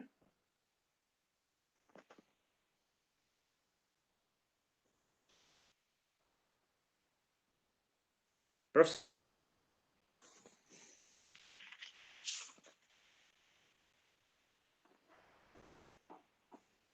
You have to unmute. I can't control my side. Okay. So if you ask what is a university, I would say that what is key to a university is talents. Talented students, talented faculty, and even talented alumni. And one of the things is how do we leverage on the talents within the university? Quite key to this is actually the culture of the university. Does your culture actually, or your DNA promotes innovation? Right? Do you actually have a diverse group of talented people and who are actually free, right, to do and to think, along the lines that they love to do? And whether your students and your alumni are also sufficiently leveraged. I think that's key. And one useful thing is see what is happening in the tech companies of the world. Right. I feel that there are restrictions and constraints to our university structures that are in a way inhibiting us. So I recently have, last year I visited Huawei, and Huawei has about 200,000 workers. All right. The investment on research and development is $10 billion per year. Right. And that's a huge amount. The people are actually quite flexible in terms of what sort of research they want to do, although they generally focus in a certain direction. And what is interesting is that the company has a sort of a profit sharing. So everyone owns the company. If you work in a company for a while, the company is not listed at all. Right. And there's ownership. People feel that they are part of the organization. And there's a lot of lifelong learning within the company too. And lifelong learning is actually a very important part of Huawei. In fact, they set up a Huawei University. And I was talking to the president of the Huawei University. He told me that he has a big task because he needs to send everyone through a program every 18 months. Right. And that shows how fast things are changing and moving and how much you have to do, to change the organization. So this has to be part of the DNA of a university if you want really innovation to be, front and center. You need the talents. You need to be able to have platforms to leverage on all your talents, and you need to have that agility, all right, to make sure that you can actually respond and change very quickly. Thank you. Cutting. What do we do? Okay, first point is culture. But Professor Tan mentioned culture, but I'm going to mention different culture. You introduce some bacteria into something and leave it for the night. In the morning, it becomes yogurt. So basically, you introduce this in a crucible. What researchers, cutting edge researchers, innovators want is flexibility, autonomy, and independence. Either the inventors of the polio vaccine or the penicillin. So so let's recognize that innovators want flexibility, independent, and then it will just flourish. The bacteria flourish in a crucible, and that's where Professor Ram Gopal said, get dissimilar people, leave them in a crucible, don't touch them, give them some independence at least for some time. Second point is reward, recognition, and it's not about money. As I said, penicillin, and I gave you the example of polio vaccine. Actually, we need to be glamorous. Solving a problem at scale like India, that should be made glamorous. People say, I want to become vice president of a company or CEO. This is nothing. Have the ambition of, I want to reduce poverty in India to 0 in the next 5 years. So make it glamorous. I'm reminded of Professor Yunus, Mohammad Yunus. He had a talk with Nike, and they were producing $50, $100 shoes. He said, can you reduce the cost so that, poor people, he's the pioneer of microfinance, as you know. So Nike said, what do you want? 20% reduction. He said, no, can you make a $1 shoe? You see the kind of ambition, crazy ambition. They delivered on it. Danone yogurt also, they delivered on Yunus's promise. So I think Steve Jobs, of course, he's the iconic man. He never cared about market value. Actually, when he did not create the kind of value you mentioned in the beginning of this program. He was just crazily ambitious about creating something excellent. And for India, I think we have a wonderful. So second is rewards and recognition. Third is ambitions. First is culture. Leave them alone. Second is make it glamorous. And third is ambition. Let the ambition be at the national scale. I think that is the recipe for creating innovators. Now, Dr. Krishnan, submitted us in this, the last point. How do you create cutting-edge innovation? You are the great strategist. You are in a business school. I mean, we had the economist. We had the person who deals with education and skills. We had a president of the university with the director of IIT. Now you sum it up for us for how do you get cutting-edge innovation? How do you lead the world? So I think there's one point which everybody missed, which is that you need some really maverick and obstinate people. The one challenge I heard, for example, last year I went and talked to a lot of venture investors, and I asked them, why aren't you guys producing really distinctive companies? And one comment which really stuck in my mind is that many of them said, we don't have people who are coming with that idea and are like obstinate about making that idea work. They have so much passion, belief in their idea that, I think we just need a few people like that. Part of it, of course, is culturally dependent, but part of the fault lies with investors like you, Mohan. Immediately when somebody pitches an idea, you say your company is like which other company or which US company and all that. So you guys have to stop asking questions like that. But I think you need people who are really sort of obstinate and possessive about their ideas and are, just willing to slog and drive them. Unless you have that slightly confident but divergent thinkers, you're not going to have cutting edge innovation. Thank you. I'm going to 3 minutes close this with your permission, of course. Folks, Can I just a very fascinating discussion. Mohan, there's one question I think if the panelists can take up, which was how do you strengthen the rural ecosystem? You know that in India, that's a major chunk. So there was one question in the chat box which was interesting. So if somebody can respond to that, maybe you can respond to that. Ram Gopal Rao and maybe Ajit talked about it, and unless Dr. Krishnan wants to come in. Dr.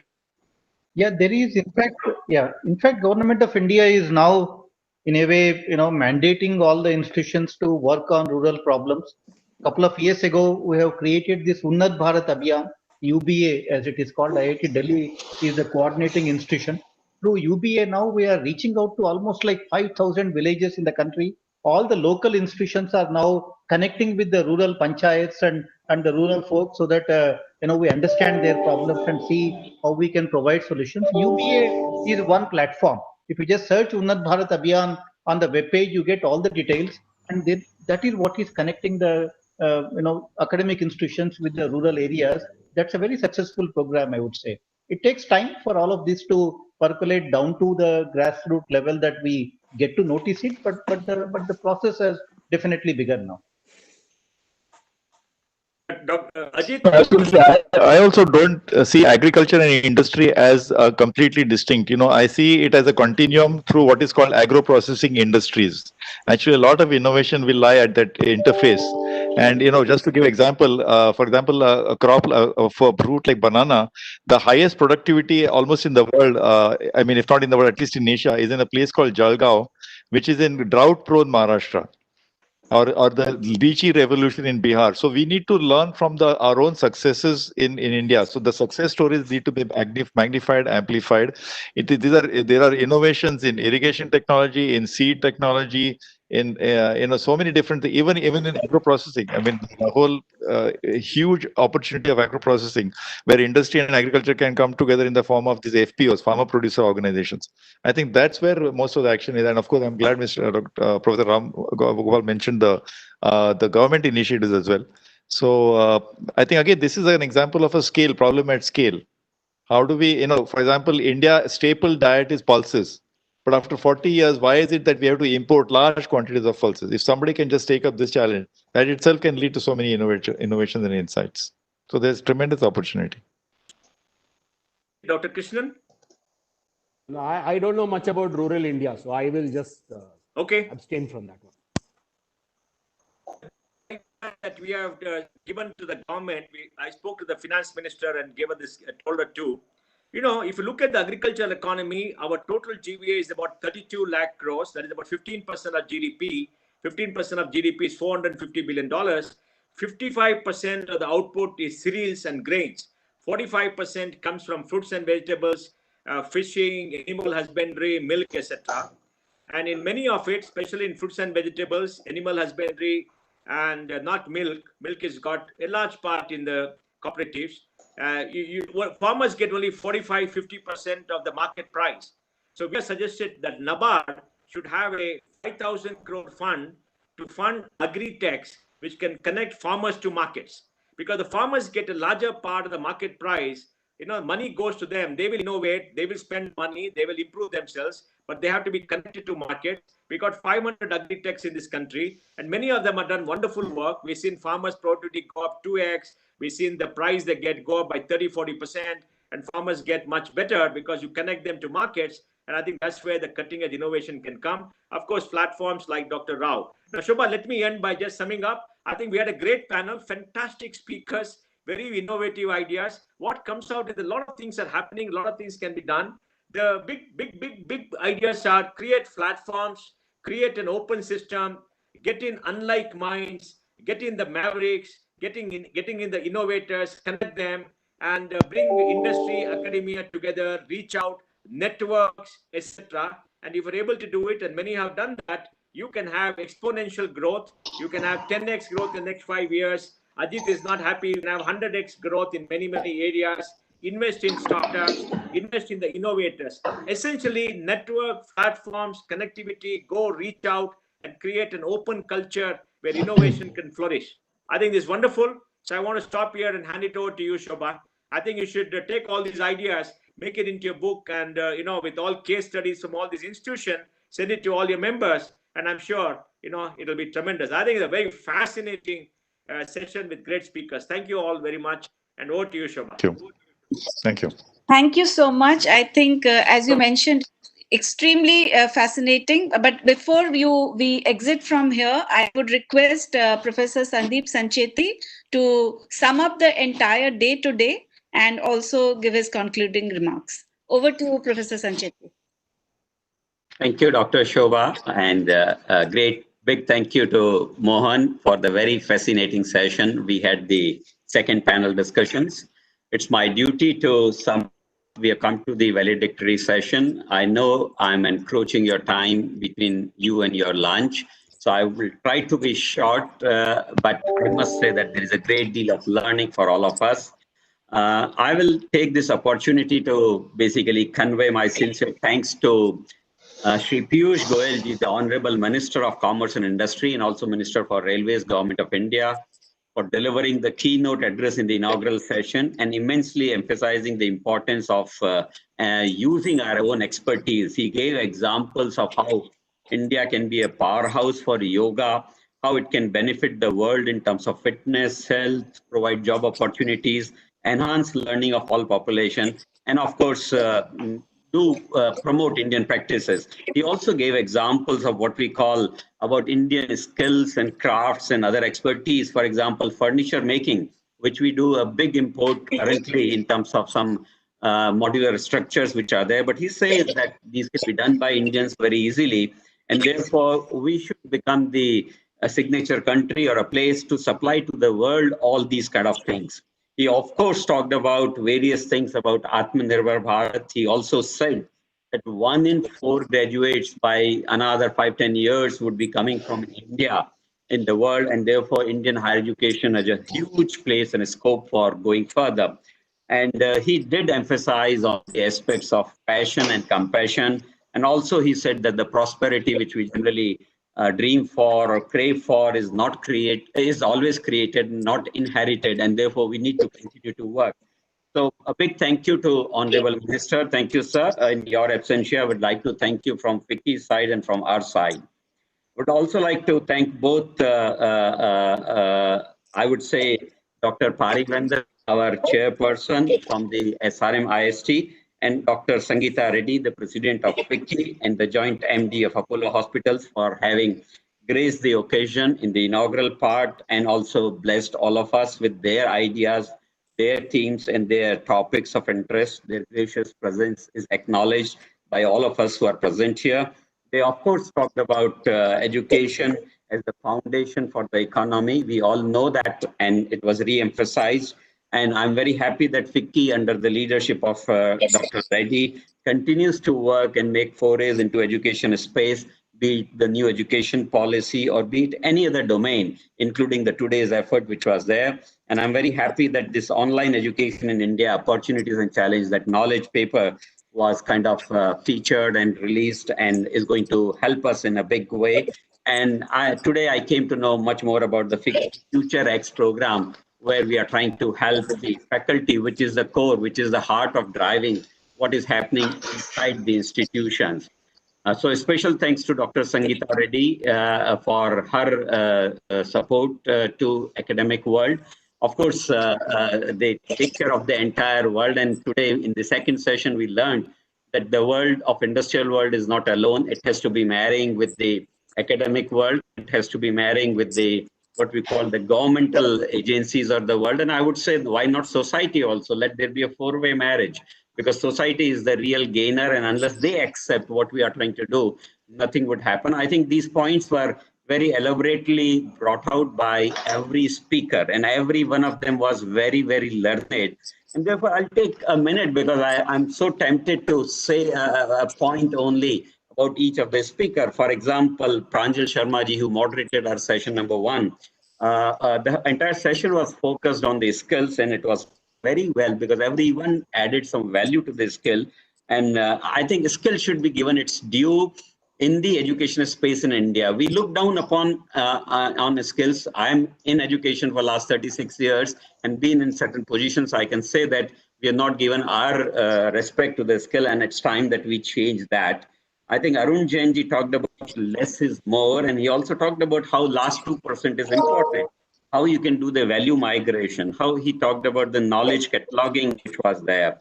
When we came to Hemal Shah ji, he talked about the generation Alpha, not generation Y, Z, and all that. And he talked about how the skills becomes more important than experience. For example, all our advertisements, they seek what are the experiences you have and where have you worked. But I think it's very right that the life of a skill is becoming very less, which was said by the next speaker, Lokesh Mehra ji. He said life of skill is typically 5 years. And therefore, we should forget about that much of experience and more about the skill should come. We should wear different hats at different times. We should talk about the chances and the choices, which we are generally not doing. There are various other things which we talked about. I think Anurag Malik ji talked about the remote working and how we should institutionalize that. Right now, there is a lot of resistance about that and how it will bring the gender focus once again, or the gender balance once again, and therefore how it will help the Indian conditions in a very, very big way when it came to the panel 1. When it came to panel 2, I think some of you are already present, so it will be wrong for me to shorten what you said, but I will still try to say. And I must say that I quite liked what Dr. Ranade said, that institutions should also be for profit. Without that, the right investments will not come. Without that, the reinvestment will not come. And therefore, I think it's time that we reinvest and make it for profit. Government has to work on that. And I think indirectly incubation, enterprises and all that probably will help us do that. Professor Tan also talked about the various models by which they have produced something like 700 startups and various other multiple locations. I think that's a big challenge, and big challenge to do it within India also, but he has done, his institution has done throughout the world. I think 14, 15 countries. I think we have to learn a lot about that. And that research, that 1/3 model which you have said, Professor Tan, I think is going to help us, that we should also do the models of that particular nature. I think that model was repeated by Professor Gopal also, but in a slightly different way in terms of generating certain centers. And he gave emphasis to relevance of research. And of course, R&D for him became relevance and delivery. We do research and development, but he did talk about relevance and delivery also. Mr. Andreas talked about integrating the workplaces and places of learning. Actually, that's very, very important, because we should not separate or segregate industry and the education sector. So I think that was very, very nice. And Professor Rishikesh Krishnan also talked about the long time activities for commercialization and accelerating commercialization, right problems, various other things which were there. Very good questions were posed by none other than Mohan to get the best answers. I'm sure we'll all be able to capture these thoughts. It will not be easy for us to digest that in a very short while, but I'm sure Vicky will help. All of us will come together to make sure that whatever we have learned today is certified into some actions and some tangible outputs which are there. We are still left with lots of challenges. For example, why we do not have today a product which was probably conceived in India, planned in India, designed in India, made in India, which is made big in the world. Today, we don't have answers for that. Maybe very petty answers are there. We'll still keep working on these problems which have been highlighted. And therefore, with these few words, because of the paucity of time, I'd like to close the valedictory session by thanking once again everyone. And I must say that I should place on record our deepest thanks to the session chair and moderation done by Dr. Shobha Mishra Ghosh.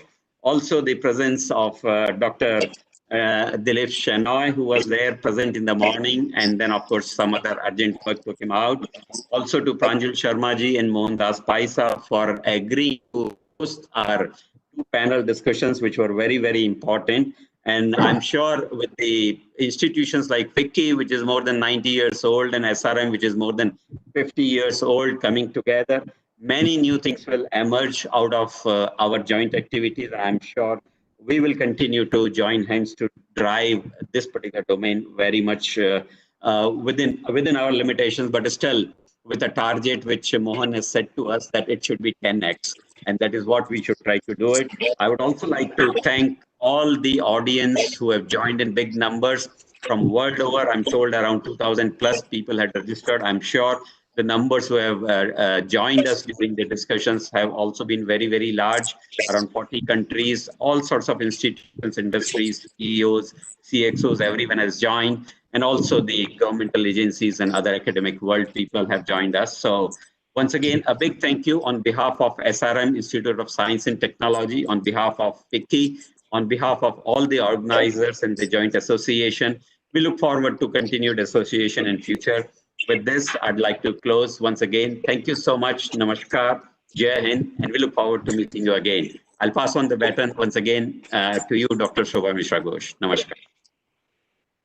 Thank you, Professor Sancheti. I think you have summed up all, but we do have with us Secretary General Mr. Dilip Shenoy, so he will have the last word. Over to you. Great, I appreciate that.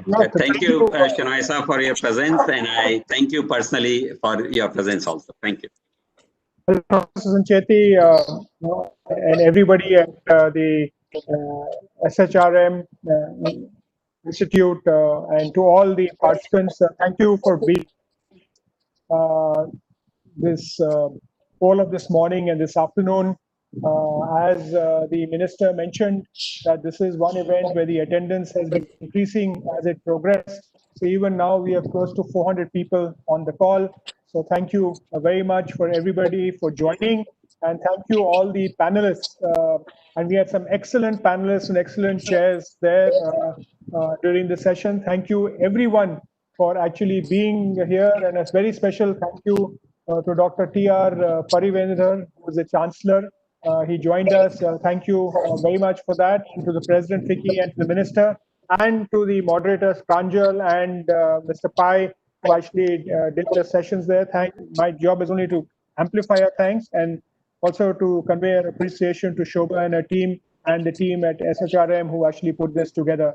So thank you, everybody. Keep safe, keep well, and continue, to make this sector very important. As we heard in the morning, 1 out of every 4th graduate in the future is going to come out of our ecosystem. So we have a great responsibility going forward. Thank you, and have a good day. Thank you. Namaskar, everyone. Thank you. Yeah.